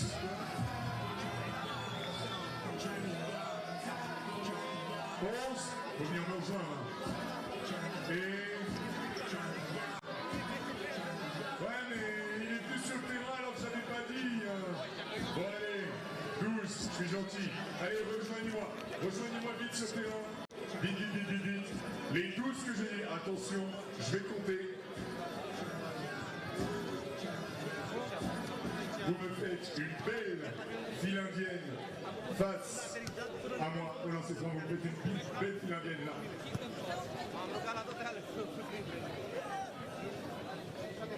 Alors, belle file indienne s'il vous plaît. Je vais écrire, j'en ai pas trop. 1, 2, 3, 4, 5, 6, 7, 8, 9, 10, 11, 12. Ok. On va faire un liquide. Ou un vitesse, je sais pas, ça dépend. Le nom diffère selon les régions. On tire le lancer franc. Si on le met, bah, très bien. On récupère son rebond et on le donne derrière. Si, comme moi là, on le rate, on doit prendre son propre rebond et marquer. Parce que si la personne derrière nous marque avant nous, c'est élimination et la honte éternelle. Exactement. Exactement. J'espère qu'on va être fair play. Et pour le vainqueur, c'est 4 places pour aller voir l'équipe de France. Pour le deuxième, il y aura l'autre consolation, mais le vainqueur, c'est 4 places. Attention, les encourages. 3, 2, 1, c'est parti. Ok, c'est bon. Ah, attention. Allez, faut enchaîner. Attention. Oh oh. Aïe, désolé. Désolé. Stop. On a un éliminé. Désolé. Allez, bye bye. Allez, on sort du terrain. Allez. Ok, c'est dedans. C'est un peu court, dommage. Ah, dommage, madame. Désolé. Ah, ça s'est joué à rien. Ça s'est joué à rien. Allez. Oh, il va falloir pousser un peu plus. Oula, bah là aussi. Non, t'as le droit de marquer là. T'as le droit de marquer, t'as gagné. Aïe, aïe, aïe, dommage. Désolé.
encore.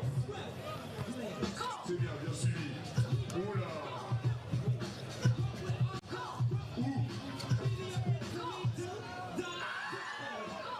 Non, c'est bon.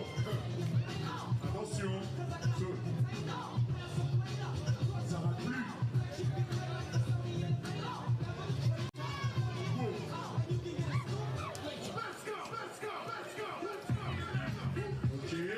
Ok. Oh, le airball, il peut faire mal. Le airball, il peut faire très mal. Non, c'est bon, le l'évacuation est derrière. Ça va durer 3 heures. Ah non, ça. Oh non. Oh. Aïe, terminé. Oh, c'est méchant. Oh, c'est méchant. Il ne sont plus que 4. Ça continue. Oula. Ça continue. Oh, désolé. Bon, quoi qu'il arrive, vous trois, vous avez gagné quelque chose. Mais qui remportera le gros lot, c'est-à-dire les 4 places pour l'équipe de France? On le sait dans 3, 2, 1, let's go!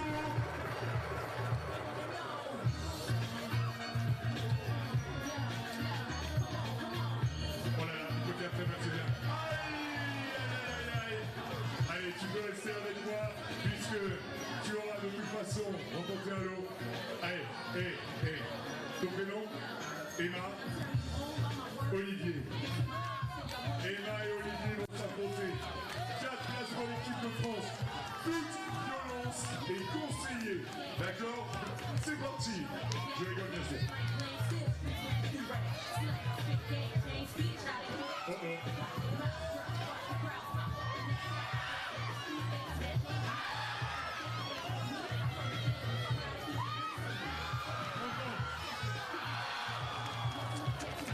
Oh, c'était magnifique! Oh, c'est splendide! Oh, c'est splendide! Oh, applaudissements s'il vous plaît! Oh, il est... Oh,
c'est pas mal, hein. Ça peut s'applaudir, je pense quand même. Hein.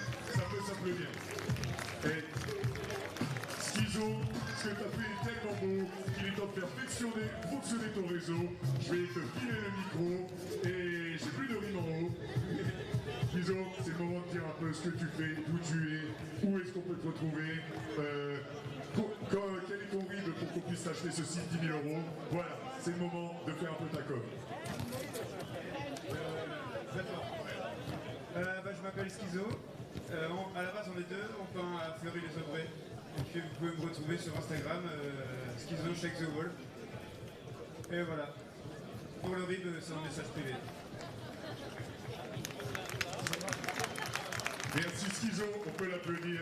Merci beaucoup, c'est la deuxième toile qu'il fait pour nous. Bon, ne vous inquiétez pas, j'ai encore quelques places pour l'équipe de France, mais ce sera après les demi-finales.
Ça va Orléans?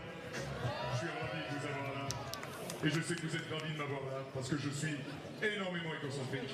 Mais surtout, maintenant, nous allons avoir la première demi-finale de ce Challenger. Donc j'espère qu'on va monter un peu en décibels et monter un peu en ambiance.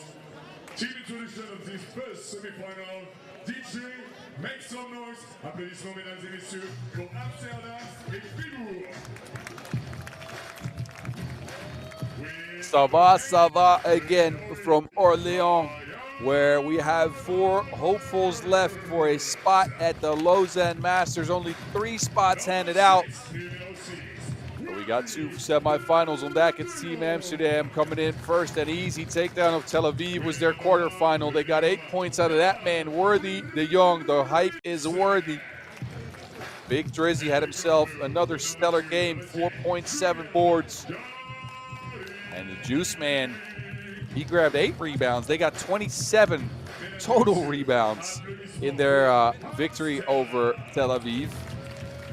Your #1 seed in the tournament, coming off of a dud in last week's Challenger in Clermont-Ferrand, winning the Lausanne Masters before that, though.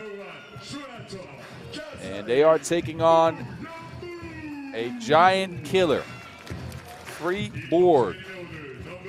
Fribourg has looked extremely well up until now. They took down Plunge 21-17, 8 points each for Jerkovic, not on Jerkovic that is, not this Thomas Jerkovic. And Jonathan Dubas, who grabbed 6 boards as well, and probably the dish of the tournament with the behind-the-head pass, the Swiss Khalifa for a dunk. Jonathan Kazadi rounds out the foursome, and these gentlemen have not lost a game in all of 2024. Only 1 turnover for them in their battle in the quarterfinals as well, so they played a clean game. And again, Winner will move on to the finals. Will be sure of a spot in Lausanne. Who might also be there are Vlad Gizariano and Deanna Jackson. Vlad has left the antics at home for the semifinals, apparently. Only that smile. Besides that, though, not much. Anyway, both teams are so far undefeated out here. They have not played each other this year. As again, they have not been at the same events.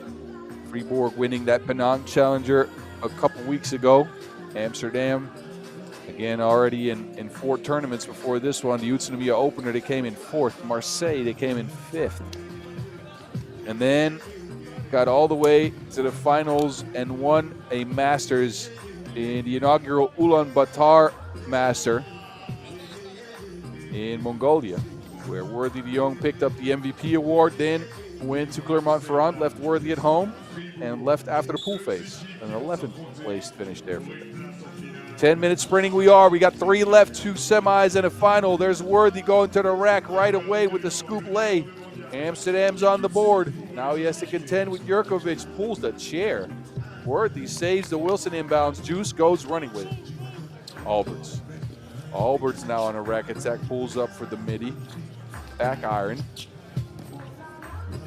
Jurkovic into Kazadi. And we're off to the races, ladies and gentlemen.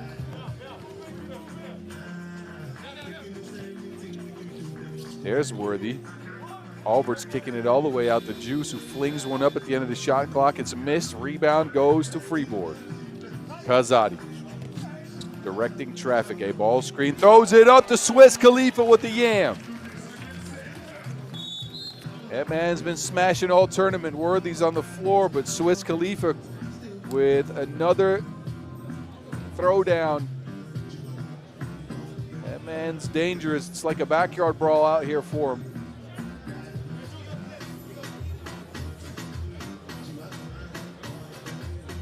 Worthy was fouled on the attempt.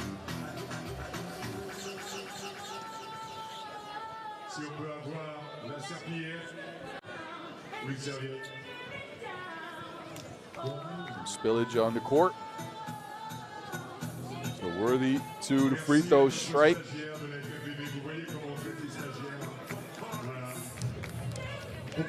Worthy leading Amsterdam on scoring throughout the year, as expected, maybe so.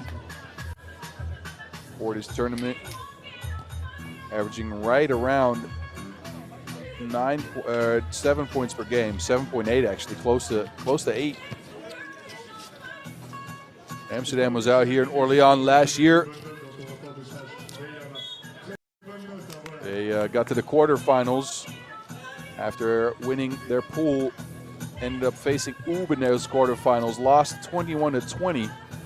Worthy averaged over 9 points per game in that tournament, but they couldn't get past the quarterfinals. Now they're past the quarterfinals here, obviously.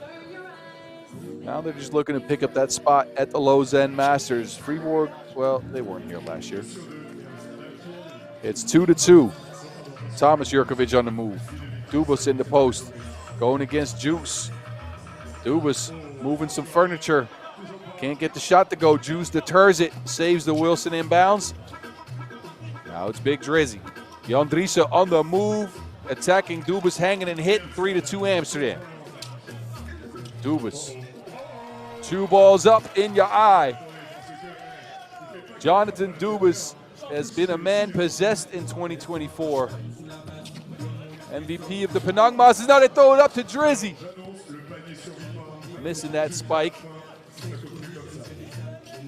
Swiss Khalifa on the move. That ball goes out of bounds.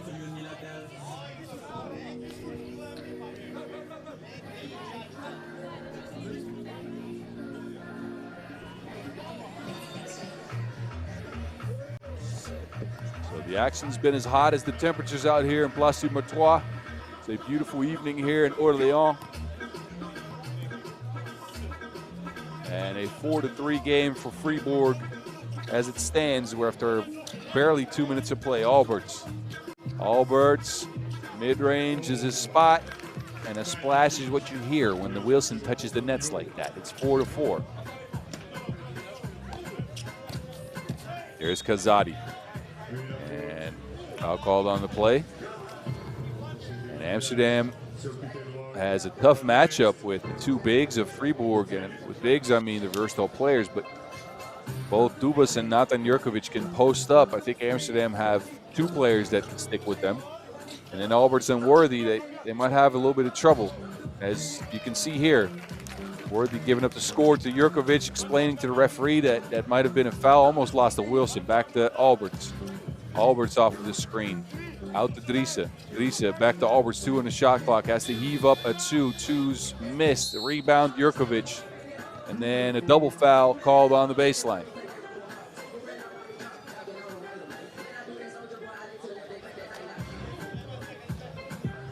So both teams are trying to be physical early on. Fribourg, again, on the receiving end of 11 fouls a game yesterday. Not that many in the quarterfinals, obviously. Dubas to Jurkovic, the 1-2 punch. At it again, a 2-point lead for the Swiss.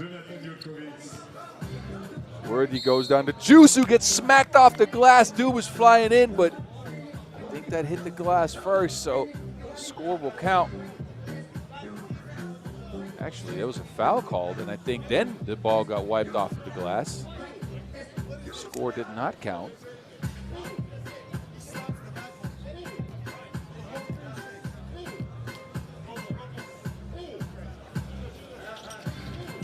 And the freebie was missed. The rebound back to the Amsterdam squad, though. Worthy now on the move. And another foul on Fribourg. That's number 5. Amsterdam still trying to figure out why that shot by Juice that was smacked off the glass didn't count. Looked like that was a goaltend, but referee's deciding against it. Worthy no. Back to the free throw stripe for the squad in yellow.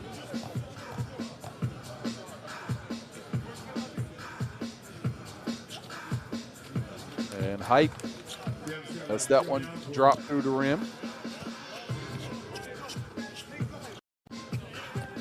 Jurkovic on the move.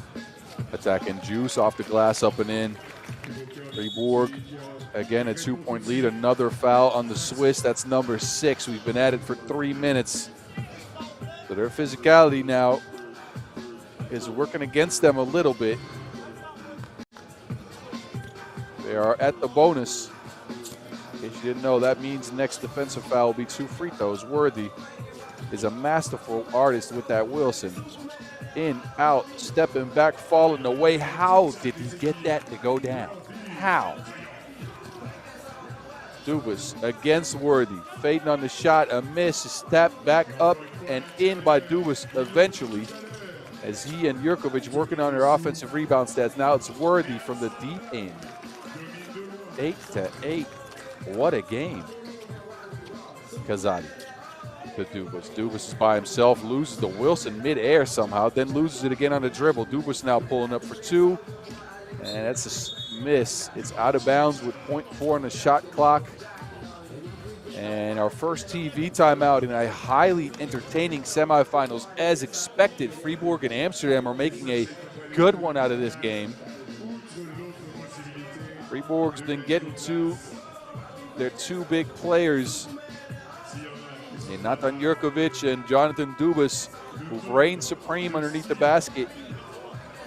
But Worthy has come up with some magic. He hit a shot that I've never seen anybody hit in horse.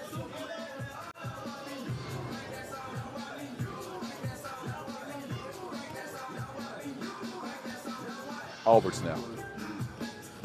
Worthy's on the bench. Amsterdam has to do without his services. They got Alberts in the game for a midi. Missed. Drizzy can't get the rebound, gets it back off of Juice, then gets smacked by Natan Jurkovic. Wilson's out of bounds. So defensive stop for Fribourg. But a fresh 10, or not a fresh 10, but 10 seconds left on the shot clock for Amsterdam, as that was out of bounds off of Jurkovic. A late substitution here. Alberts throws it up. Drisa catches that. There's Juice driving baseline, stepping back for two. Juice rolls off the rim. Gazzotti with the board. The Swiss with an opportunity to go up again in this game. Gazzotti working the mid-range. That's money. Juice looking at the shot, doesn't want to take it. Alberts now in control. He takes the two. Alberts, a subpar effort from two on his first day in action. Only 17% on twos. His team, actually 17% for Alberts on the season. I apologize. His team was 12.5% on day one. They finally hit a couple in that game in the quarterfinals against Tel Aviv, where they went 2 for 14. So now they are 3 of 22 on the tournament. From beyond the arc, Worthy spinning into some action again, dumping it off. The Driesen underneath, the lefty lays, no make. Worthy with the board. New 12 seconds for Amsterdam. Another attack. He somehow loses Thomas Jurkovic completely. 9-9. Now he has to deal with Dubas in the post. Dubas bumping and bruising. Worthy with the foul. That's only number 3 on Amsterdam. We're halfway through the game. Worthy still trying to explain some things to the referee.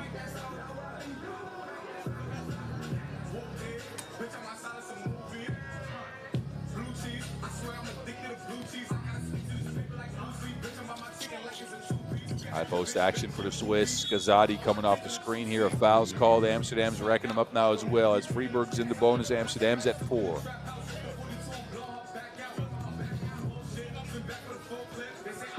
Jurkovic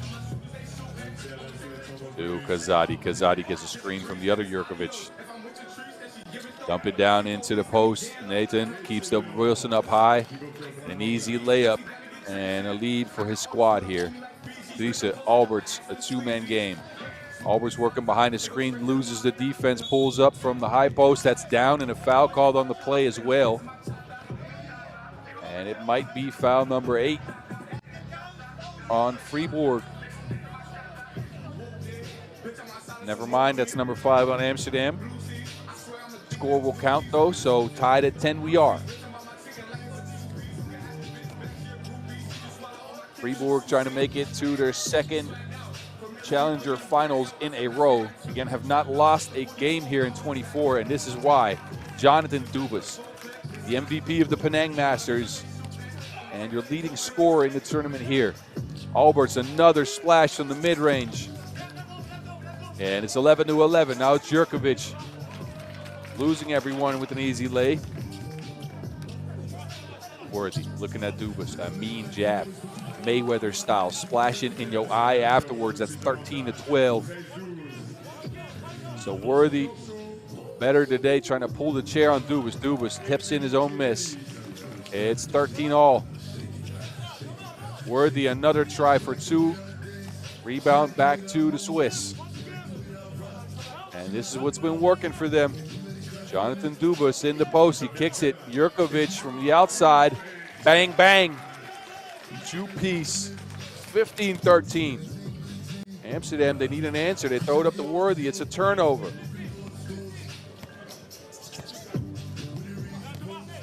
Jurkovic again going right, using his physicality against Alberts. Misses off the glass. Rebounds in the hands of Hype Worthy.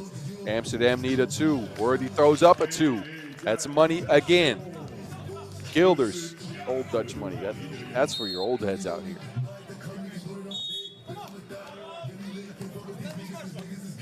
That's from way before the Euro anyways. Done talking about it. There's a big bag of money waiting in the finals for both these teams. Whoever comes through has an opportunity to win the Challenger here. And again, we'll qualify to the Lausanne Masters. Losers will have to bring out the calculators, as all 4 teams in the semifinals are undefeated. Only 3 teams can make it out to Lausanne out of 4 teams left. But these teams, they want to make sure, they want to get that W. 15-15 with 3 minutes to go in a very tight contest here in Place du Martois. Orléans stand up. The Val de Loire is representing in 3x3 for the 2nd year in a row. Dubas. 2-man game with Jurkovic. Jurkovic trying to set up shop underneath the basket. Now Gazzotti gets it. Lefty scoop missed. Juice with the board. Driessen flips it back now. It's Albert's a 2-point attempt, front rim. Driessen corralling the rebound. Worthy is on the bench for now. Albert's another mid-range pull-up and another miss. 15-15 it remains. Dubas on the move. He tries a 2. Jonathan Dubas splashing from the deep end. 17-15. The Swiss are up. And they got Amsterdam on the ropes. Driessen missed. That rebound's tapped out of bounds. Who's that out on? Judging by Dubas's body language, I'm thinking that's Amsterdam possession there. And that means a fresh 12 seconds for Hype Worthy to work with. Actually, never mind. Actually, yes, it is Amsterdam possession. Referees are out here confusing me. Worthy. Worthy stepping back, trying another shot from range. Own rebound, though, hangs in the air, gets it to Driessen. Albert's now an attempt for 2, front rim. Gets his own rebound, and he steps through the defense. It's punched out of bounds. So 2 attempts for Amsterdam to try to equalize this game have gone and hit the front rim. They have gotten their own rebound time and time again. Juice is on the bench, so they go with Worthy, Alberts, and Driessen. Kazadi, Dubas, and Jurkovic on the other end. 7 on the shot clock. It's Hype Worthy working on another 2-ball. This time the rebound is with the Swiss. Kazadi to Dubas. Dubas looking at Driessen in the post. Dribbles out of it, but Kazadi is left by himself. No defense on the play there. A 3-point lead for Fribourg. Worthy to Driessen underneath, hangs in the air, front rims the shot. No rebound for Amsterdam. Worthy's down.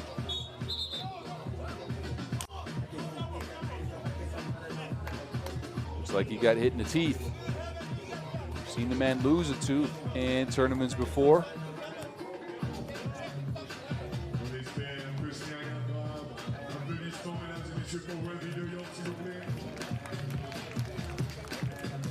Amsterdam have some words with each other as Fribourg gets together and discusses the next tactics here. A 3-point lead for the Swiss over Amsterdam, who have missed the last 4 shots.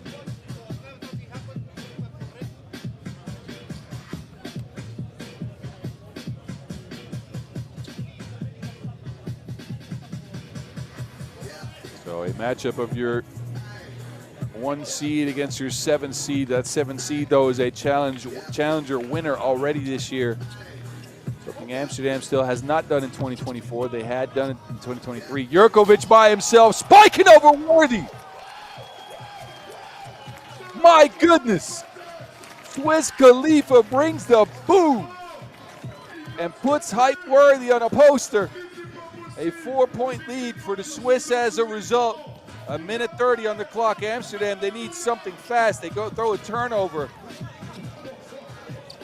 Fribourg, a scramble for the Wilson. There's Worthy. Worthy comes up with the Wilson, crosses up. Jurkovic with the quick hands. 6 on the shot clock. Juice looking at Jurkovic. Sidesteps, gets blocked. Dubas now with the rock in his hand. Tries a 2. This could be game. Dubas, it's in. Fribourg, take out your 1 seed. Giant killers is Fribourg. They take down Amsterdam in a semifinals to remember. Jonathan Dubas with the kill shot, and Fribourg will move on to the finals after a 21-15 takedown of the number 1 seed in the tournament.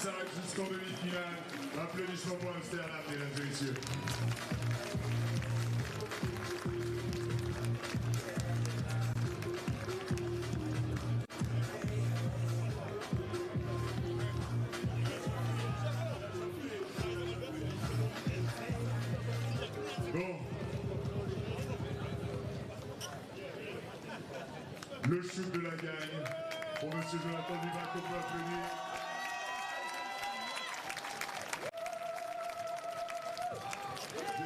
J'essaie encore de me remettre du dunk et du fédéo qui nous a mis. Bon, tout à l'heure, j'ai pas arrêté de dire à quel point vous étiez puissant à l'intérieur, c'était sa bonne force. Et là, tu commences à mettre des shoots de loin, tu m'énerves. Donc du coup, je sais pas trop sur quoi enchaîner. Non, franchement, on sait que c'est une très forte équipe face à vous. On a vu que c'était très physique. Est-ce qu'on ne sort pas totalement rincé d'une demi-finale comme ça? Bien sûr, c'est des matchs très physiques. Plus fort, parfait. Amsterdam et la Hollande, on les a beaucoup joués ces derniers temps, donc on se connaît par cœur. Maintenant, c'est à celui qui va en vouloir le plus sur le terrain. Et bien sûr, il faut mettre quelques shoots en plus, mais surtout, c'est dans l'intensité, dans la bagarre que ça va se gagner contre eux. C'est une très bonne équipe et il nous pose beaucoup de problèmes. Et moi, la question, c'est que parle-nous un peu de ce décalcage de cercle que vient de nous faire ton coéquipier. C'est un coutumier du fait, c'est pas la première fois. Je pense que si vous connaissez son nom, vous avez une ribambelle de dunk comme ça à regarder. T'es même plus impressionné, toi. Non, mais moi, j'ai même plus besoin de sauter parce que lui, il fait le show. Je lance les balles, je suis plus grand, mais c'est moi qui lui lance les balles. Donc c'est comme ça que ça fonctionne dans notre équipe. Vu qu'il dunk, maintenant, je peux commencer à shooter. Merci, applaudissements s'il vous plaît. Raudondvaris, félicitations. Et il se qualifie donc en finale avec Fribourg.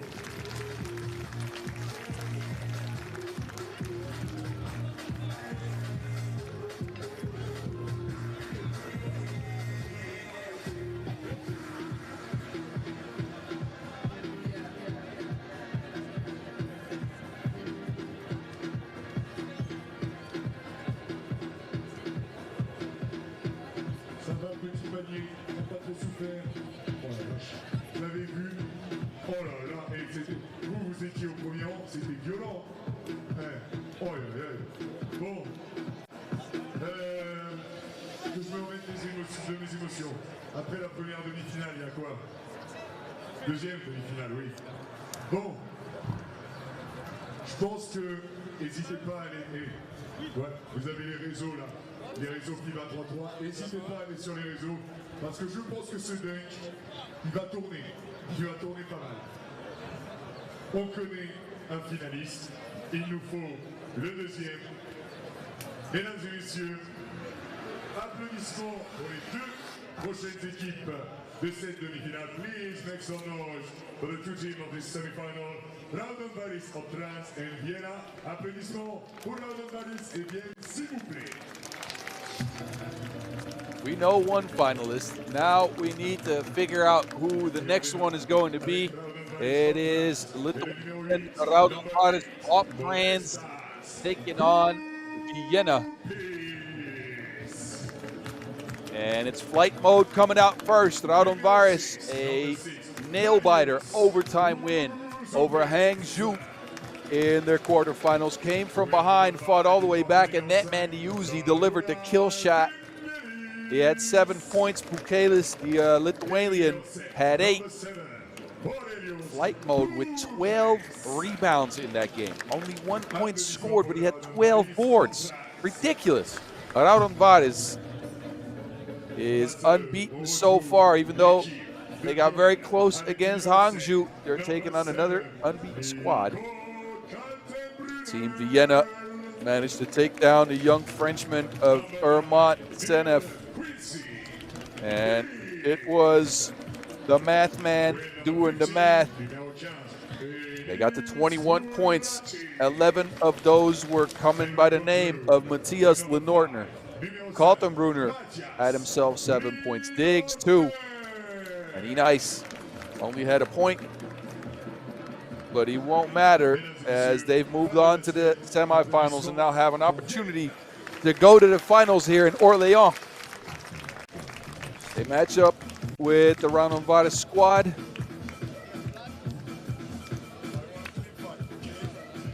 Something they've done plenty of in the past. The head-to-head between these two teams is 3-2, with wins for Raudondvaris coming in 22 in Orléans and Hong Kong Masters.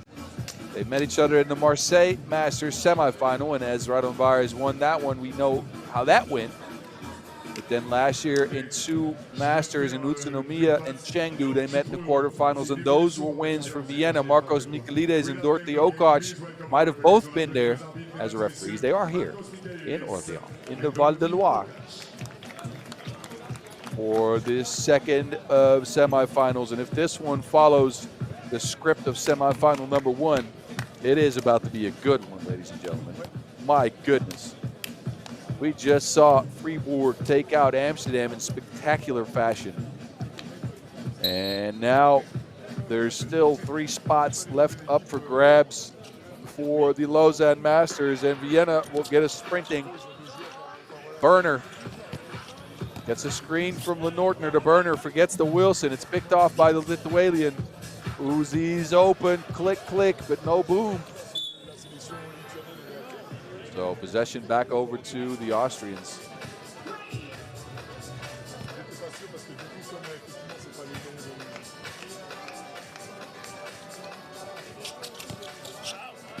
The Berner to Enis Murati. Murati trying to attack. Bukelis can't get the shot to go.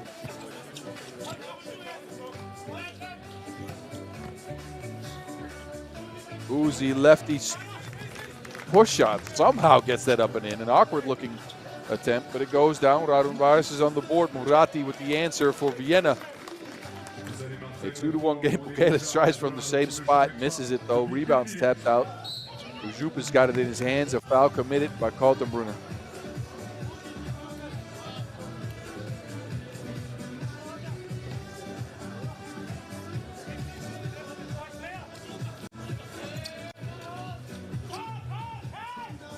There's Vingelis.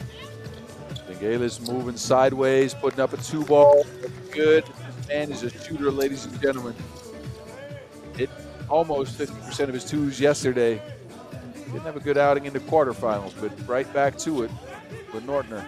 A bad miss. Bukelis, another attempt from 2. It's in and out.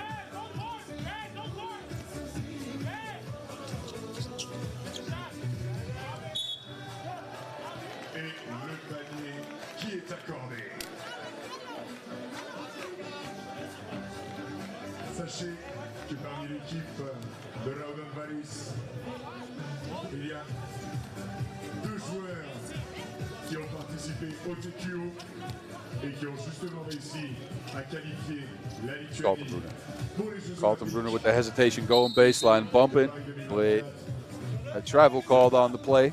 Ces 2 joueurs, ce sont le numéro 5, Sarunas Vingelis, et le numéro 7, Orléans Challenger, qui normalement devrait faire partie de la sélection speeding to the rack, but another miss for Flight. Be nice now. Foul called on the rebound as Bukelis gets a little handsy.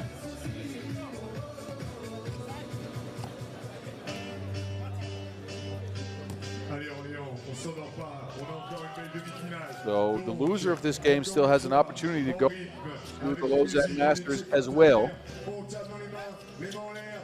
If teams have the same amount of losses and wins, it goes down to total points scored.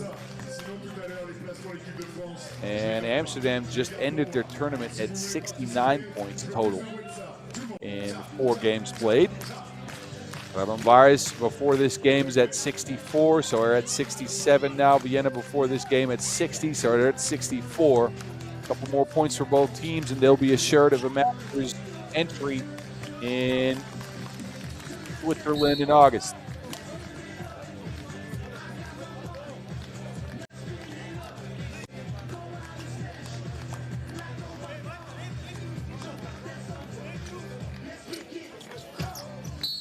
Kumpis. Foul called on the play, off ball.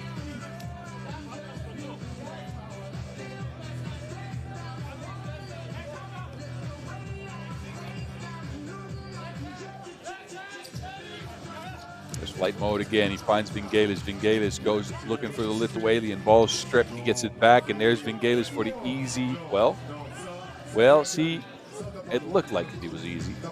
For a player like Vingelis, that's usually a make. This time it was a miss. Now it's Murati for Vienna.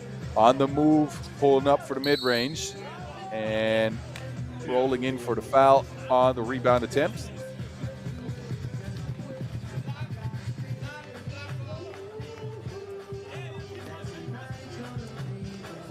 So 5-3 remains. Vienna in front. Another foul called. Both teams are just hacking like Mr. Robot. Come on, I know y'all seen that series, right? If not, go check it out. Anyway, back to it. I digress. Ujupas stepping back And the back stretcher is at it again, 5-5. And Uzi just showing out in his 2024 debut here in the pro circuit. Diggs pushed out of his action.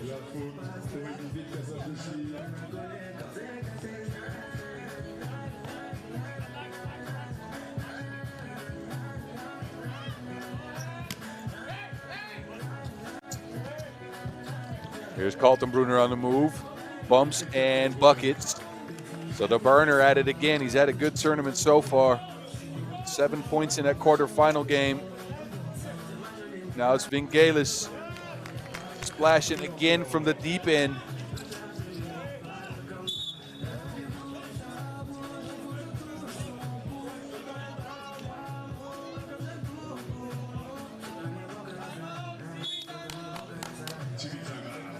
And that's gotten us to our first TV timeout in a 7-6 game.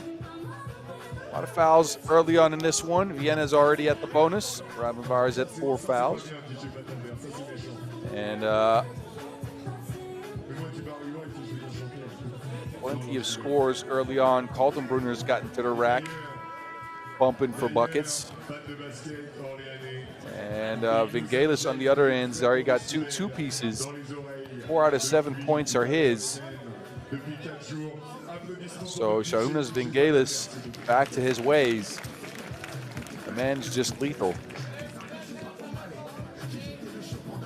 Flight mode will take the check.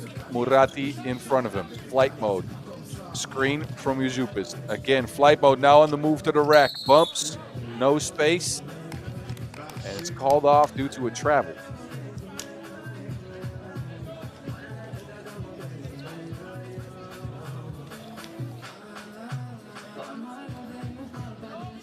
Vienna setting up shot. Kaltenbrunner gets a screen, gets right by Pukelis. A burner, puts the afterburners on, gets a bucket, tie things up at 7. Pukelis now spins into a hook shot. Raudondvaris is up again. Kaltenbrunner to the rack again, and again that hesitation, and it's just so lethal. 8-8. Now he fouls Pukelis going towards the basket, but hey, look, that is foul number 7. So 2 freebies coming up for the man we like to call the Lithuanian because of his extreme size.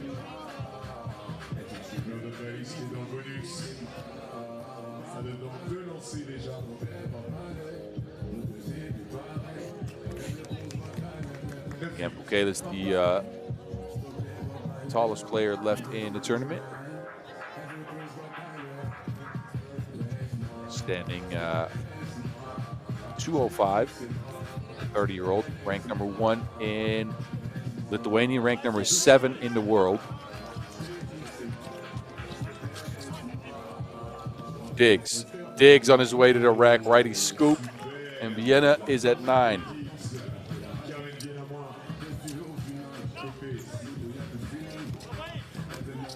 There's Pukelis again, going to that right-hand hook. He gets his own board, gobbles up another rebound, but lets it go out of bounds.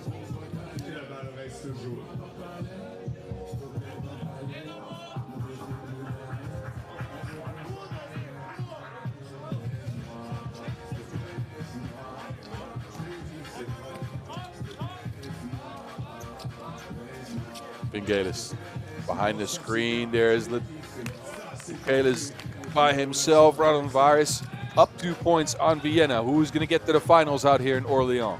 Who is going to get a date with Fribourg? Murati, a miss.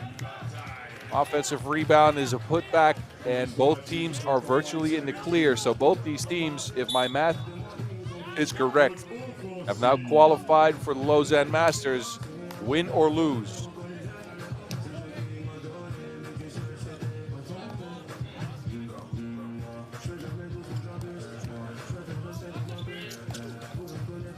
Murati, the Northerner rolling to the basket, loses the Wilson, steps back, fires up a wild shot, missed on the back rim. Kaltenbrunner chases it down, but the pass is just off the mark.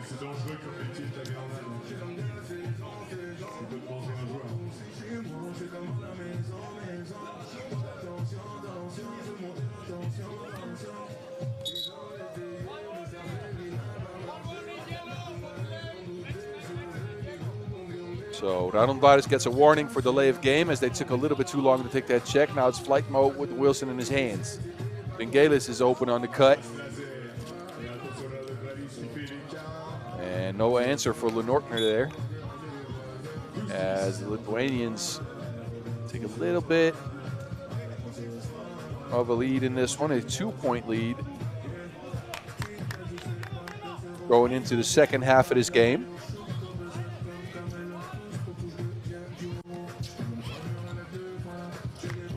Rebound back to the Viennese. Diggs. Diggs tries to find Lenortner, can't get it to him. Now it's the burner again. He's been tough to stop. His first step is just ridiculous. Nico Kaltenbrunner with the afterburners in this game so far. Another foul on Raudondvaris, who are also at the bonus with 6 fouls now. Diggs. Jabs. Shares. And there is Kaltenbrunner splashing for a 2, missing the mark. Lenortner with the board. Another miss for the Austrians. Raudondvaris with an opportunity to go up more. There's Uzi. Don't want to let that man shoot. It's 14-10. He's been so efficient. Marius Uzup is.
Could put his team at definitive game point where any score will take them on to the last game of the day out here in Orléans. And he does just that, so 20 points for Raudondvaris. Vienna, they need a miracle to come back in this one. Diggs gets it to the math man underneath. Lenortner getting the layup to go, but the score here will end things. Kumpis on the move, misses. Diggs with the rebound. Looking at the Lithuanian, passes him up. Another layup for Vienna. No defense on the Lithuanian side at all. Now it's Vingelis' turn. Vingelis looking at a mid-range shot, can't get it to go. And the travel called. Actually, never mind. That's a foul called on the Nortner. Foul number 9 for Vienna, and they put one of the best free throw shooters in the game on the free throw stripe with the game in his hand, Sharunas Vingelis. An opportunity to get his team to the finals, and he is Game of Thrones cold, ladies and gentlemen. The North is coming. And with the North, I mean the Baltic States North. Raudondvaris Hoptrans make it to the finals after taking down Vienna 21-14. Y'all enjoy the highlights coming up as we take a short break to give these teams a little bit of rest before we get the finals underway. That game is slated to start right around 9:30 local time. So that is in about 40 minutes. So you guys enjoy the break, enjoy the highlights. I expect you guys to be here for the last 10-minute sprint in the FIBA 3x3 Orléans Challenger here in 2024. Don't go anywhere. I'll be here.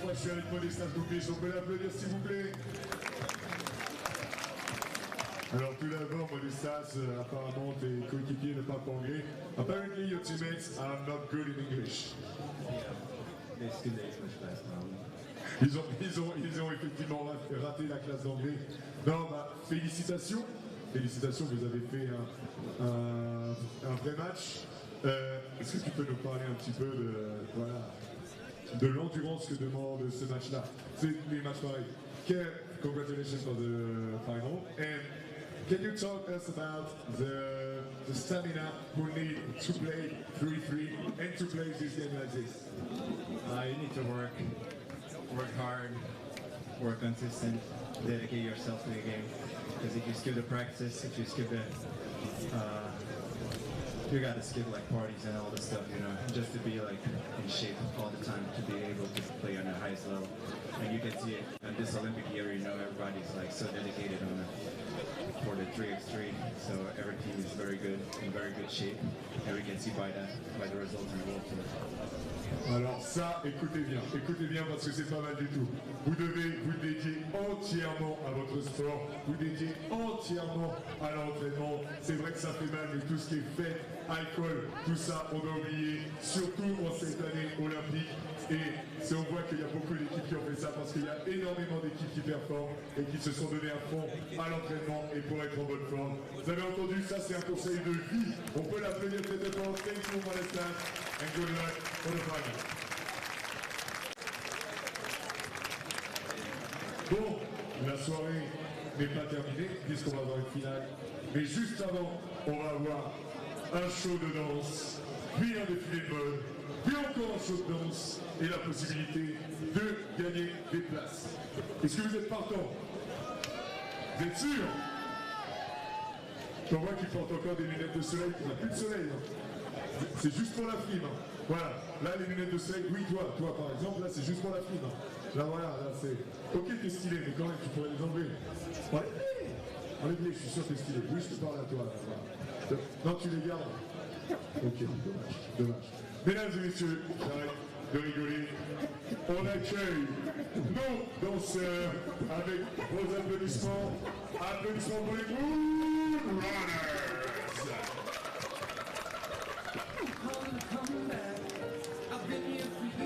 Rocking my fears, putting suckers in fear, making the tears rain down like a monsoon. Listen to the bass go, exploding, overpowering, over the competition, towering, breaking shot, when I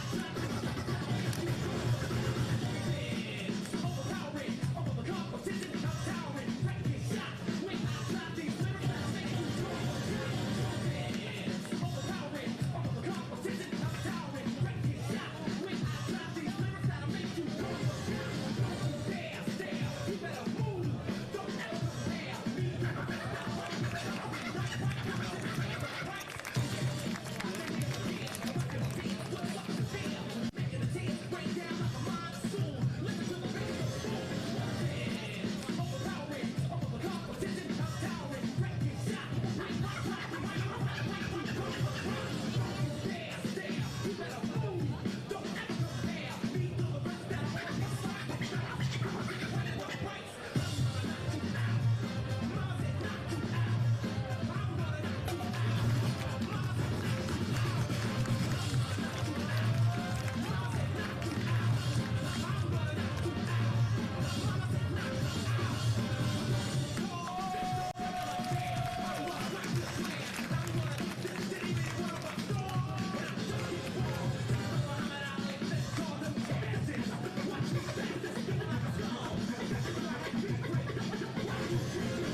l'applaudir beaucoup plus fort que ça. Good runners.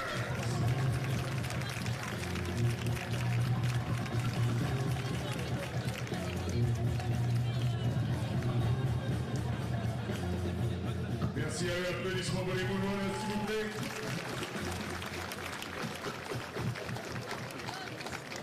Et maintenant, pour celles et ceux qui aiment les sapes, pour celles et ceux qui aiment le style, un petit défilé de mode. Rien pour vous, et ce sera pas petit, justement. Ce défilé de mode, c'est un créateur orléanais qui va vous faire découvrir sa collection. S'il vous plaît, on accueille la collection de notre créateur, Tel-Aviv.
vous les avez appréciés.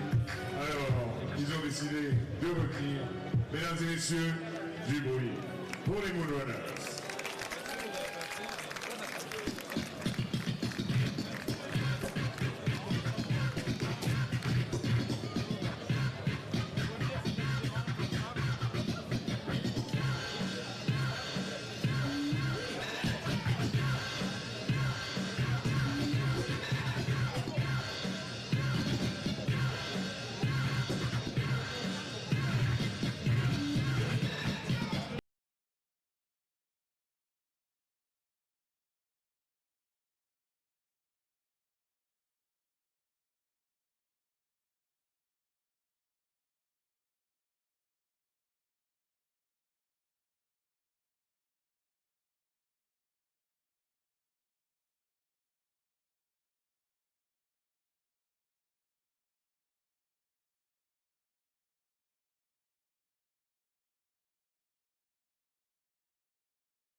taper dans les mains.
Messieurs, fans de basket, fans de danse, du bruit pour les Moonrunners.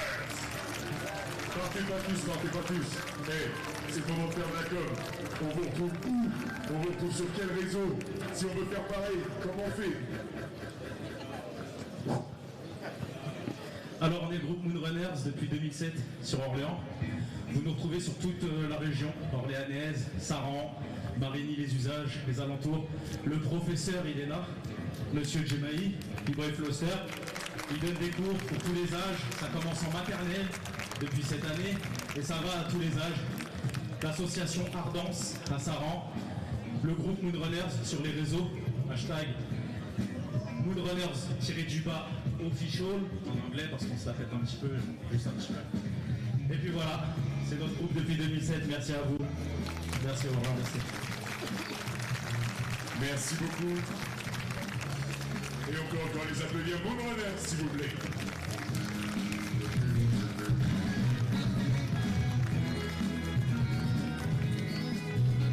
J'ai un truc dans les mains, j'ai besoin de m'en débarrasser. Il m'en reste quoi? 6? Est-ce que quelqu'un les veut?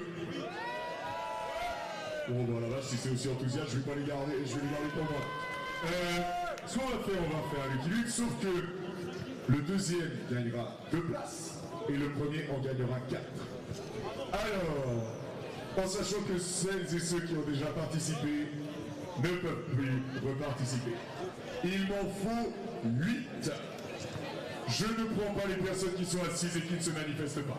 Alors, voyons voir.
venir me rejoindre les autres, venez me rejoindre. J'entends rien, j'entends rien.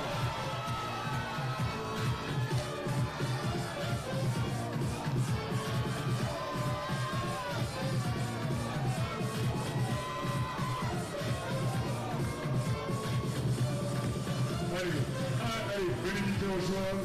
1, 2, 3, 4, 5, bon, il y en a 3 autres, 6, 7, 1, 2, 3, 4, 5, 6, 7, 8, c'est bon. Alors, on fait une belle file indienne devant moi, belle file indienne. Je réexplique le liquide. Vous tirez votre premier tir de lancer franc. Si vous le mettez très bien, vous récupérez votre ballon et vous passez à la personne derrière. Si vous le ratez, non, merde. fiche, pardon. Si vous le ratez, voilà, vous venez prendre votre propre ballon et vous mettez dedans. Car si la personne derrière vous marque avant vous, c'est bye bye, c'est élimination, c'est la honte, c'est la chouma, c'est tout ce que vous voulez. Ouais, j'ai essayé de placer un mot comme ça, Shane, base. Bon, attention, il y a des places pour l'équipe de France à gagner. Le public, on les encourage. 3, 2, 1, c'est parti. Ok, c'est bon, ça continue, ça continue. Ça continue aussi. Aïe, désolé. Oh, pas mal, dommage. Oh, dis donc, non. Non, attends. Tu reprends ton ballon. Le premier tir doit être là. Attention, pas de fiche. Et après, tu peux aller te rapprocher du panier. Allez. Voilà, allez, vite, récupère ton ballon. Allez. Oula. Ok, c'est bon, ça continue. On récupère ton ballon, on donne aux personnes derrière, vite. Oh, les arbres. Oh. C'est bon, ça continue. Voilà, easy.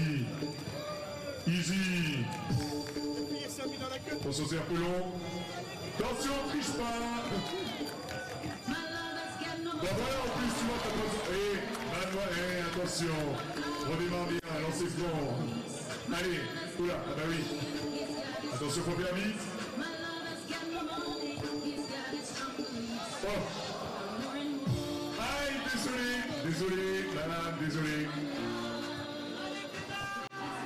Allez, le ballon derrière. Attention, il y a ça à jouer. Mesdames et messieurs, les encourage. Tout le monde. Tcha.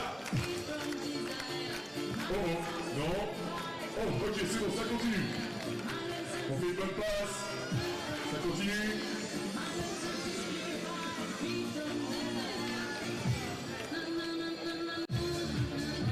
Ça continue pour le moment.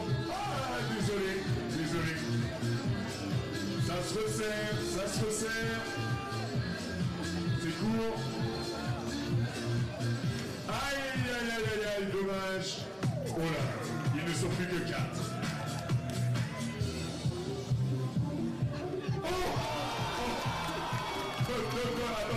Attendez.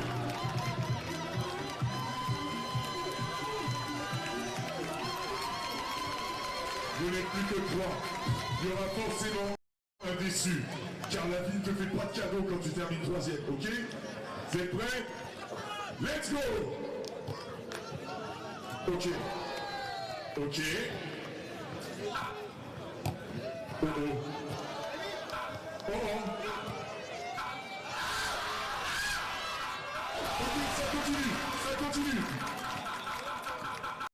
ça continue. Oh! Ah, bien joué. Non, bien joué quand même. Applaudissements. Maintenant, la question se pose. Qui invitera toute sa famille avec 4 places ou qui invitera juste son plan de sa petite copine avec une place? Let's go! Ok. Oh. C'est pour la gagne. Ça s'est joué à rien. Ok, ça continue. Ça continue. Ça continue. Ça continue. Oh non. Oh, pas de la chance. Ça va être n'importe quoi. Aïe aïe aïe. Oh la perte de balle qui fait mal. Oh t'es fair play. Oh qu'il est fair play.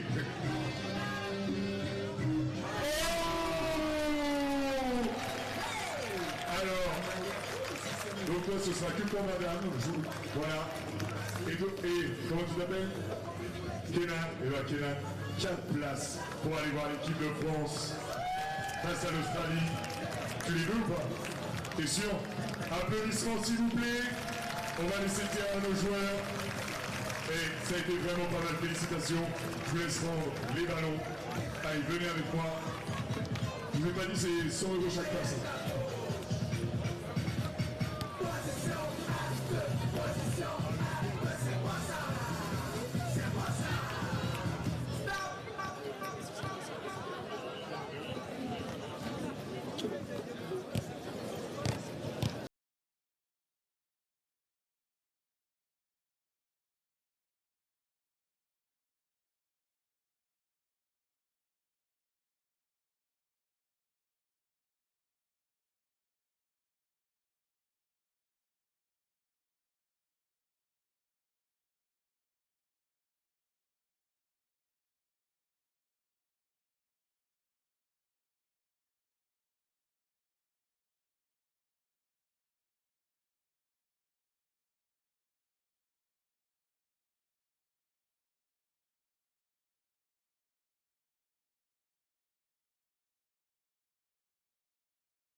Ok.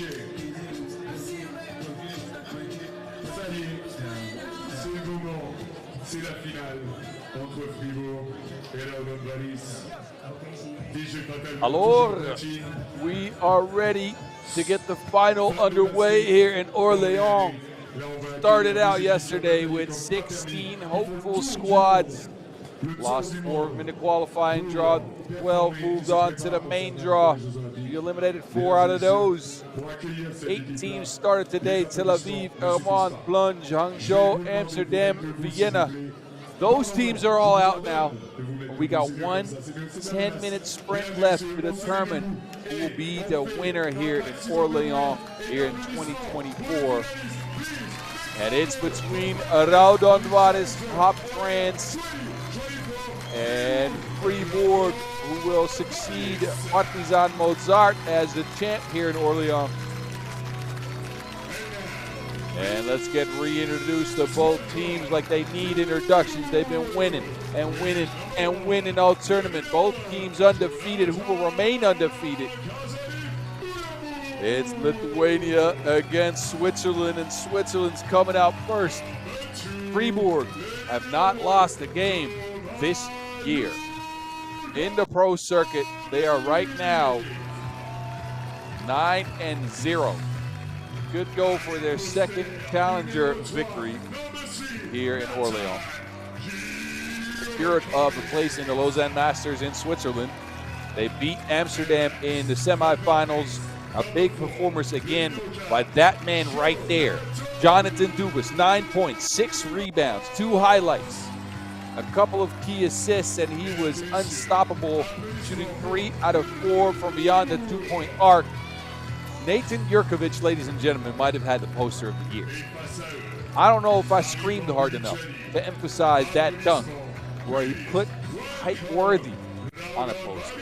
Incredible. Now they are facing a squad that has won a bunch of games this year. They've already won a Masters. They are from Lithuania. Some of them have qualified even to the Olympics. They have never played this Fribourg squad, and there's your Raudondvaris Hoptrans team. It's flight mode and Uzi coming out first. Ujupis was big again in the semifinals. 7 points, 3 of 4 from beyond the 2-point arc. 6 points for Vingelis, who barely missed a shot. And there's the big fella, Aurelius Bukelis, who had 8 points to lead his team to a finals berth here at Place de la Martrois. Is it Place de la Martrois or Place de Martrois? Place de Martrois, I think. Anyway, Place de Martrois underneath the Joan of Arc statue, where Deanna Jackson flips a coin to determine who will take the rock in this sprint to 21. It's her and oh my, Vlad Gizdarianu deserves his own highlight reel after this one. The man's a character in his own video game, and he'll be calling a clean slate here in the Orléans finals.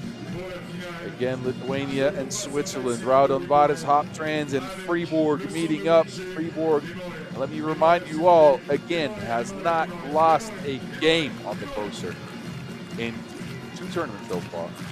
Won the Penang Challenger 5-0 there. Jonathan Du was taking home the MVP honors, and now they are looking for a 2nd win in a row. And I think after this performance, they win or lose, they can be considered the surprise of 2024 so far. It's Jurkovic and Dubas linking up again. Dubas to Kazadi. Kazadi midi is no good. Rebound tracked down by Jurkovic. Dubas underneath the basket. I like the matchup with Bukelis. He dribbles out of it. Kazadi handling the Wilson. 3 on the shot clock. Kazadi trying to shake flight mode. He pulls up for another wild mid-range shot. It's a miss. And Ujup has got the Wilson in hand. Kumpis. Karen with the Lithuanian. He's on the move now. Watch out as Bukelis gets Raudondvaris Hoptrans on the board first. Kazadi's trying to tell the referee that it might have been a travel, but that point counts. Nonetheless, I haven't seen many referees go back on a call. And with many, I mean none. Anyway, here we go. High post action with Thomas Jurkovic and Kazadi. Kazadi now free all by himself. And it's a 1-1 game. Raudondvaris, the seasoned veterans, they're your number 2 seed out in the tournament coming out of Pool B play. Whereas Fribourg, your number 7 seed.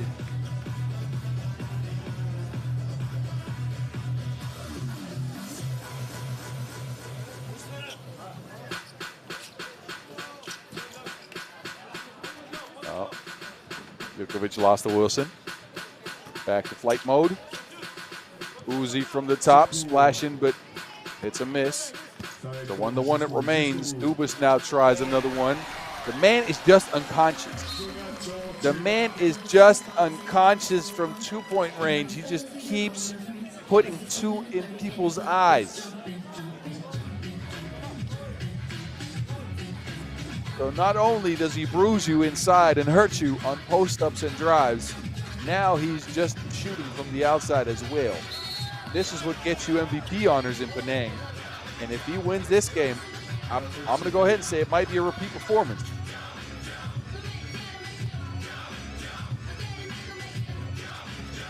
Vingelis from the mid-range. We know that's good, but it rolls off the rim. A rare miss for Vingelis,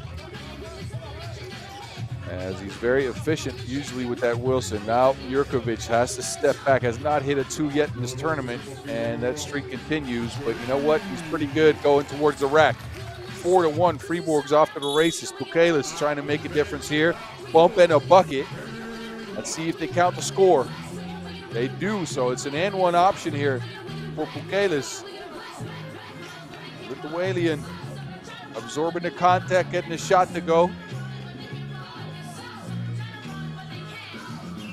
And trying to pull his team within a point from the free throw strike.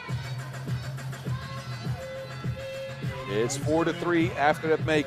Kazadi, quick shot after the transition, missed.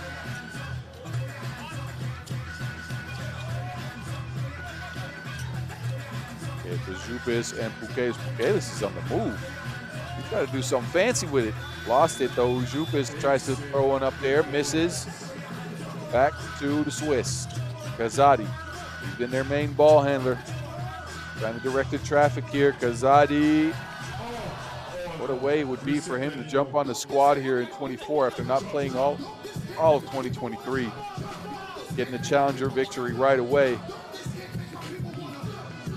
And Dubas with Wilson in hand.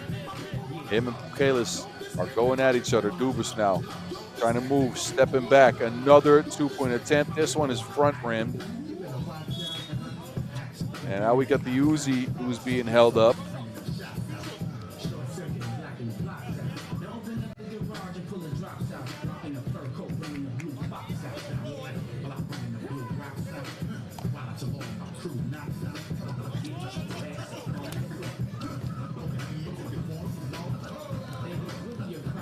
Vingelis now, righty hook shot off the glass. I told you the man's efficient. 4-4. Kazadi looking to change that. Ball remains with Fribourg. Now it's Kazadi setting up shop. Jurkovic, a mean jab and a step back, but Nathan Jurkovic can't hit any shots from the outside so far in the tourney. So it's Raudondvaris again. And it's Pukelis going to the rack, gets fouled and held up. Fribourg race out through an early couple of fouls again, as they did in their quarterfinals against Amsterdam. It didn't matter down the stretch of that game as Amsterdam tied up the fouls. But 4 fouls on the Swiss where Raudondvaris is still stuck at a goose egg. First TV timeout in a tight game. Low scoring affair, 4-4 so far. And again, Fribourg with a couple of fouls early. Raudondvaris barely squeaked by in their quarterfinals. Had a little bit of an easier time against Vienna in the semis, but they needed an overtime to get Hangzhou off their back.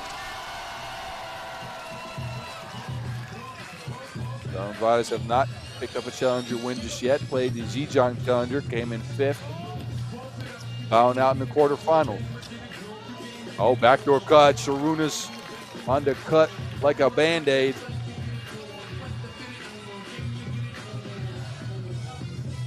Now Jurkovic looking at Vingelis. Easy sharing is caring. You learned that in elementary school, and it's 5-5. Flight mode. Flashing. Flight mode, not the most consistent two-point shooter, but he can get him in if they needed to, and he gets one at the right time here. Kazadi drives and pulls his team back within the point. So the game has picked up a little bit of pace after the TV timeout here. Uzi. Ujup is on the move. And Uzi runs out the shot clock. Can't get the shot up before time expires, so the ball back to the team in purple, I guess. I am not versed in color, so if anybody knows the color, let me know. Anyway, Thomas Jurkovic misses, gets his own board, but the Lithuanian's got his tentacles in the way.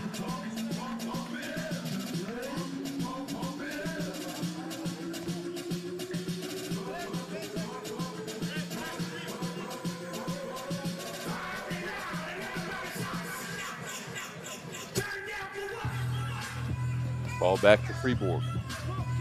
7 on the shot clock. Now it's Dubas sharing with Jurkovic. Not on Jurkovic. Gets by everyone, scoops in, bucket flavor. 7-7. Oh, flight mode, boom! An easy dunk for Modestas Kumpis. We had a long runway to take off for that one after the pretty pass. And the Lithuanians take a lead again. Looks like aliens can bleed. Kayla's got some blood on his arm, so he's going to have to get subbed out. Somebody's going to have to take a look at that. Only a scratch by the looks of it. Dubas now inside, bumping against Ujupas. Ujupas holds his ground somehow.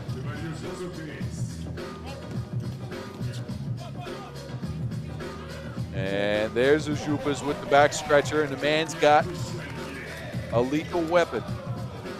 10-7, Raudondvaris. Oh, Kazadi's left them in the dust. Crossed them off the treasure map.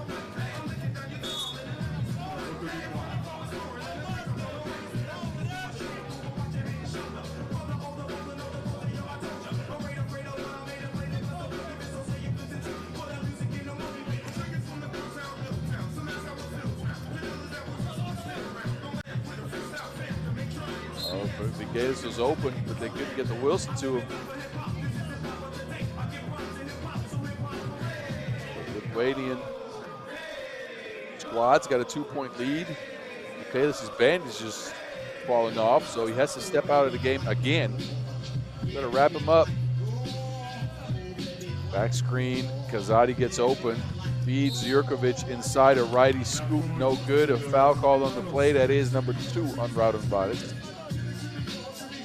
So the two-headed monster in Dubas and Jurkovic underneath the basket for Fribourg has been working so far. It's such a different style to what most teams play. They are a bruising squad, but both guys can step out and shoot and drive as well. It makes them very versatile. The mismatch inside is where they've been living. This is a mismatch outside as the Uzi pulls out the gun again. 12-9 now as Marius Lujupas is shooting.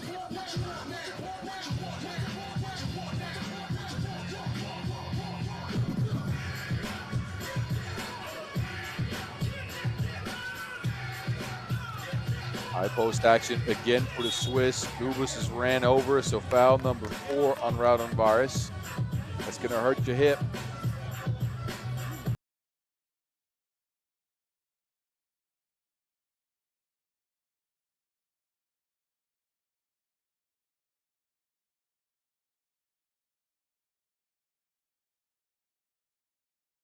Up. And now he's guarding Dubas again. They go with the same play. High post. Kazadi with the screen gets another look at a mid-range. Dribbles out of it. Kazadi now under pressure. One on the shot clock behind a basket.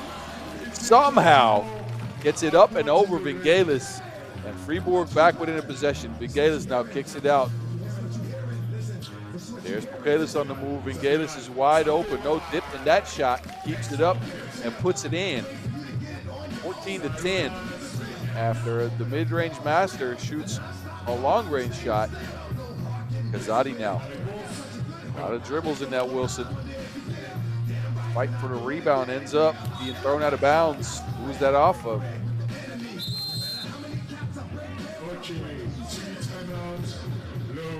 Got to do our second TV timeout. A 4-4 game has turned into a 14-10 lead for Lithuanian Raudondvaris Hoptrans. Unsure who's going to get possession after this timeout, but Fribourg, they've gotten to their spots. They just haven't gotten a lot of twos knocked down. And the difference in the game is the fact that both Skarunas Vingelis and Marius Ujupas for Raudondvaris have had their sniper scope unlocked and have gotten the long-range game unlocked.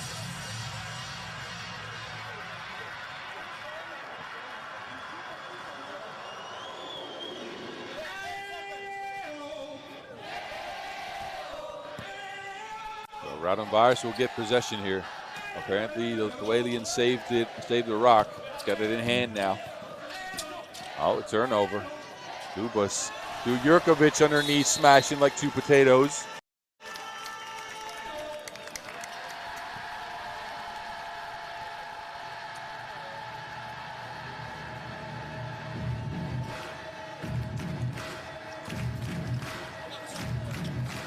And there goes Vingelis with a beautiful feed down low. Vingelis, another easy layup off of a backdoor cut. Jurkovic,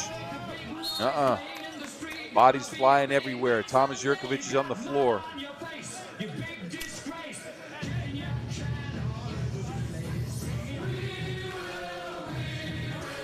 Looks like he hit his hip on the way down.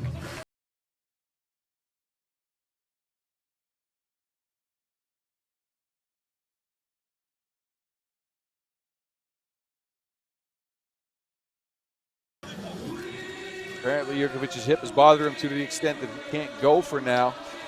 See if he returns to the court. So it's Fribourg on the ropes, looking at their first loss of 2024 in the pro circuit. And they muster a comeback, or is it going to be Lithuania taking the crown here in La France? It's Kupis with the miss. Dubas with the board. Dubas got position on Kupis right away. Fakes, he makes, he gets the pump as well. Jonathan Dubas, a man possessed yesterday and today, maybe all of 2024. If you consider him the MVP of the Penang Masters, if him give the MVP of the Penang Masters as well. The man is unstoppable. Dubas stops himself at the free throw stripe. 12-15 it remains in favor of Raudondvaris. It could be 17 here as the alien, the Lithuanian, splashes another 2-ball. Raudondvaris, they're shooting. Dubas does a little bit back here, but fighting twos with ones ain't never a good option. A 4-point difference in the game. Vingelis now, back to Pukelis. They go find Kupis. Kupis tries one, no good. But rebounds tracked down by the team in yellow. And there's Vingelis by himself underneath the basket. They forgot to guard him at all. A mismatch now. And a smart foul by Carlos Vingelis. Picks up number 6 for his squad, but he gets Natan Jurkovic out of the post action. A timeout called on the floor by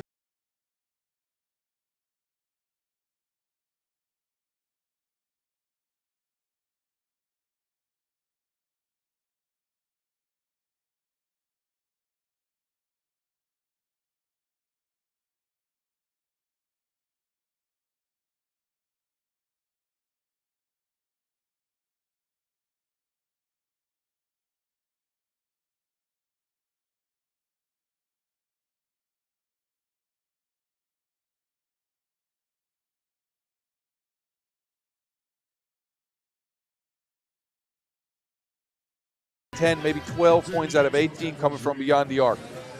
Fribourg, they're up to 13-1 so far.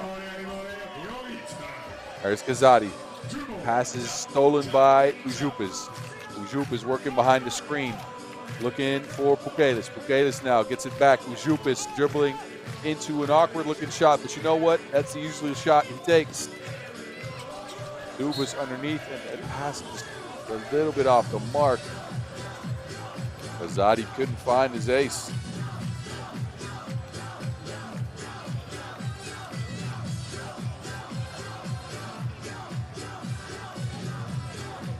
So possession back over to the team in yellow. Vingelis. There is your man Aurelius Pukelis. And he's put his team up to game point, and 2 would end things here for Raudondvaris. Kazadi gets a free layup, no defense on the play. We're under the 2-minute mark, but hey, you know what? There is Sharunas Vingelis, and the man can shoot. That is it. That is it. Raudondvaris Hoptrans take the FIBA 3x3 Orléans Challenger in 2024 and win the final, beating previously unbeaten Fribourg 21-14 on the back of incredible shooting by the entire team. It must be said, all 4 players hit a 2 in this game. And it was Sharunas Vingelis, the mid-range master, finishing things up.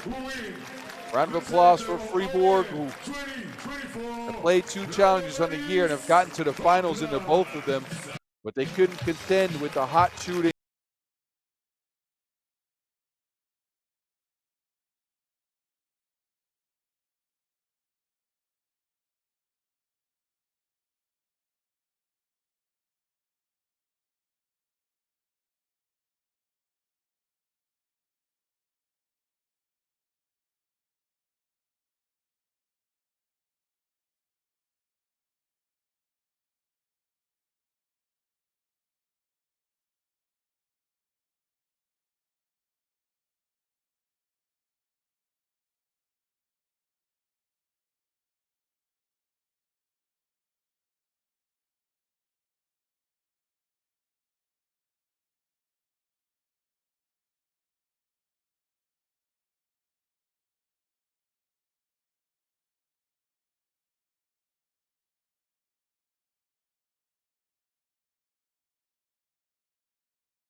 élu MVP du Challenger Orléans 2024.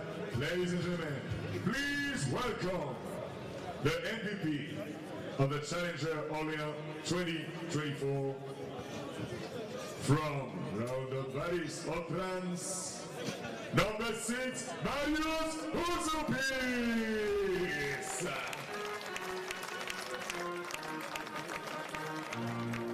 Marius Uzupis est donc élu MVP de ce Challenger Most Valuable Player. On peut l'applaudir très fort.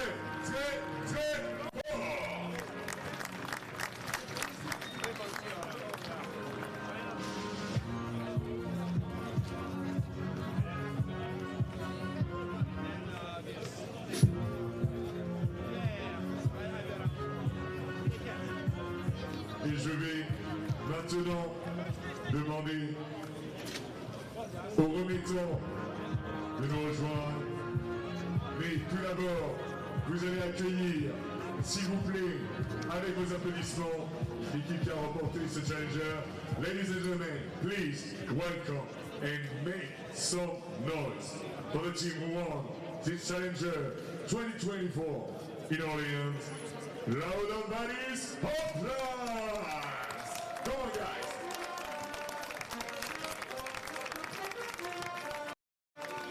Et pour remettre, I got to mention my microphone was off, so y'all are looking at your MVP here. Marius Uzupis, joined by the rest of his squad. Uzupis back from injury, and a well-deserved MVP award at 6.2 points per game, hitting almost 55% of his twos. That's nutty. 12 of 23 from two-point range, 6 for 9 for 1. He's joined by the rest of his squad, and it was a real team effort, I have to say, as the Lithuanian also averaged 6.2 points per game. Vigelis was at 6 points per game, and Kupis was a monster on the boards, snagging a total of 25 rebounds or 5 rebounds a game. And here's your winner of the 3x3 Challenger Orléans 2024, Raudondvaris Hoptrans. Give it up to the Lithuanians. They take home the prize money. They take home a spot in the Lausanne Masters, where we will see them in August. Well played by these fellas. A big thank you to all the other teams competing as well. Out of the entire field, it will be Raudondvaris, and if my math is correct, also Fribourg and Vienna that'll move on to play in the Masters in Lausanne. Here's again your winner. And that will be all she wrote from Orléans here in 2024. Some Ginyu Force pictures. Yes, that is the Ginyu Force dance. For those of you that have watched some Dragon Ball Z, that Ginyu Force in full effect. All right. Didn't know these fellas watched Dragon Ball Z. What's that called in Lithuania? Please let me know, someone. Anyway, thank you for having us here from Orléans, and a big thank you to our production crew and the organizers for this Challenger. It was a great event, and it is au revoir from France. I was Boz Rosendahl, a.k.a. The Mountain. I've been with you here for 2 days. Merci à Wilson, merci à la mairie d'Orléans, merci à la ville d'Orléans, à la région, au département. Un grand merci à la FIBA, un grand merci à la Fédération française de basketball. Et je voudrais qu'on remercie les officiels, les arbitres, les OTM, les bénévoles, les partenaires, toutes celles et ceux qui ont rendu ce tournoi possible, des secouristes aux techniciens jusqu'aux géants de la buvette. Applaudissements, mesdames et messieurs.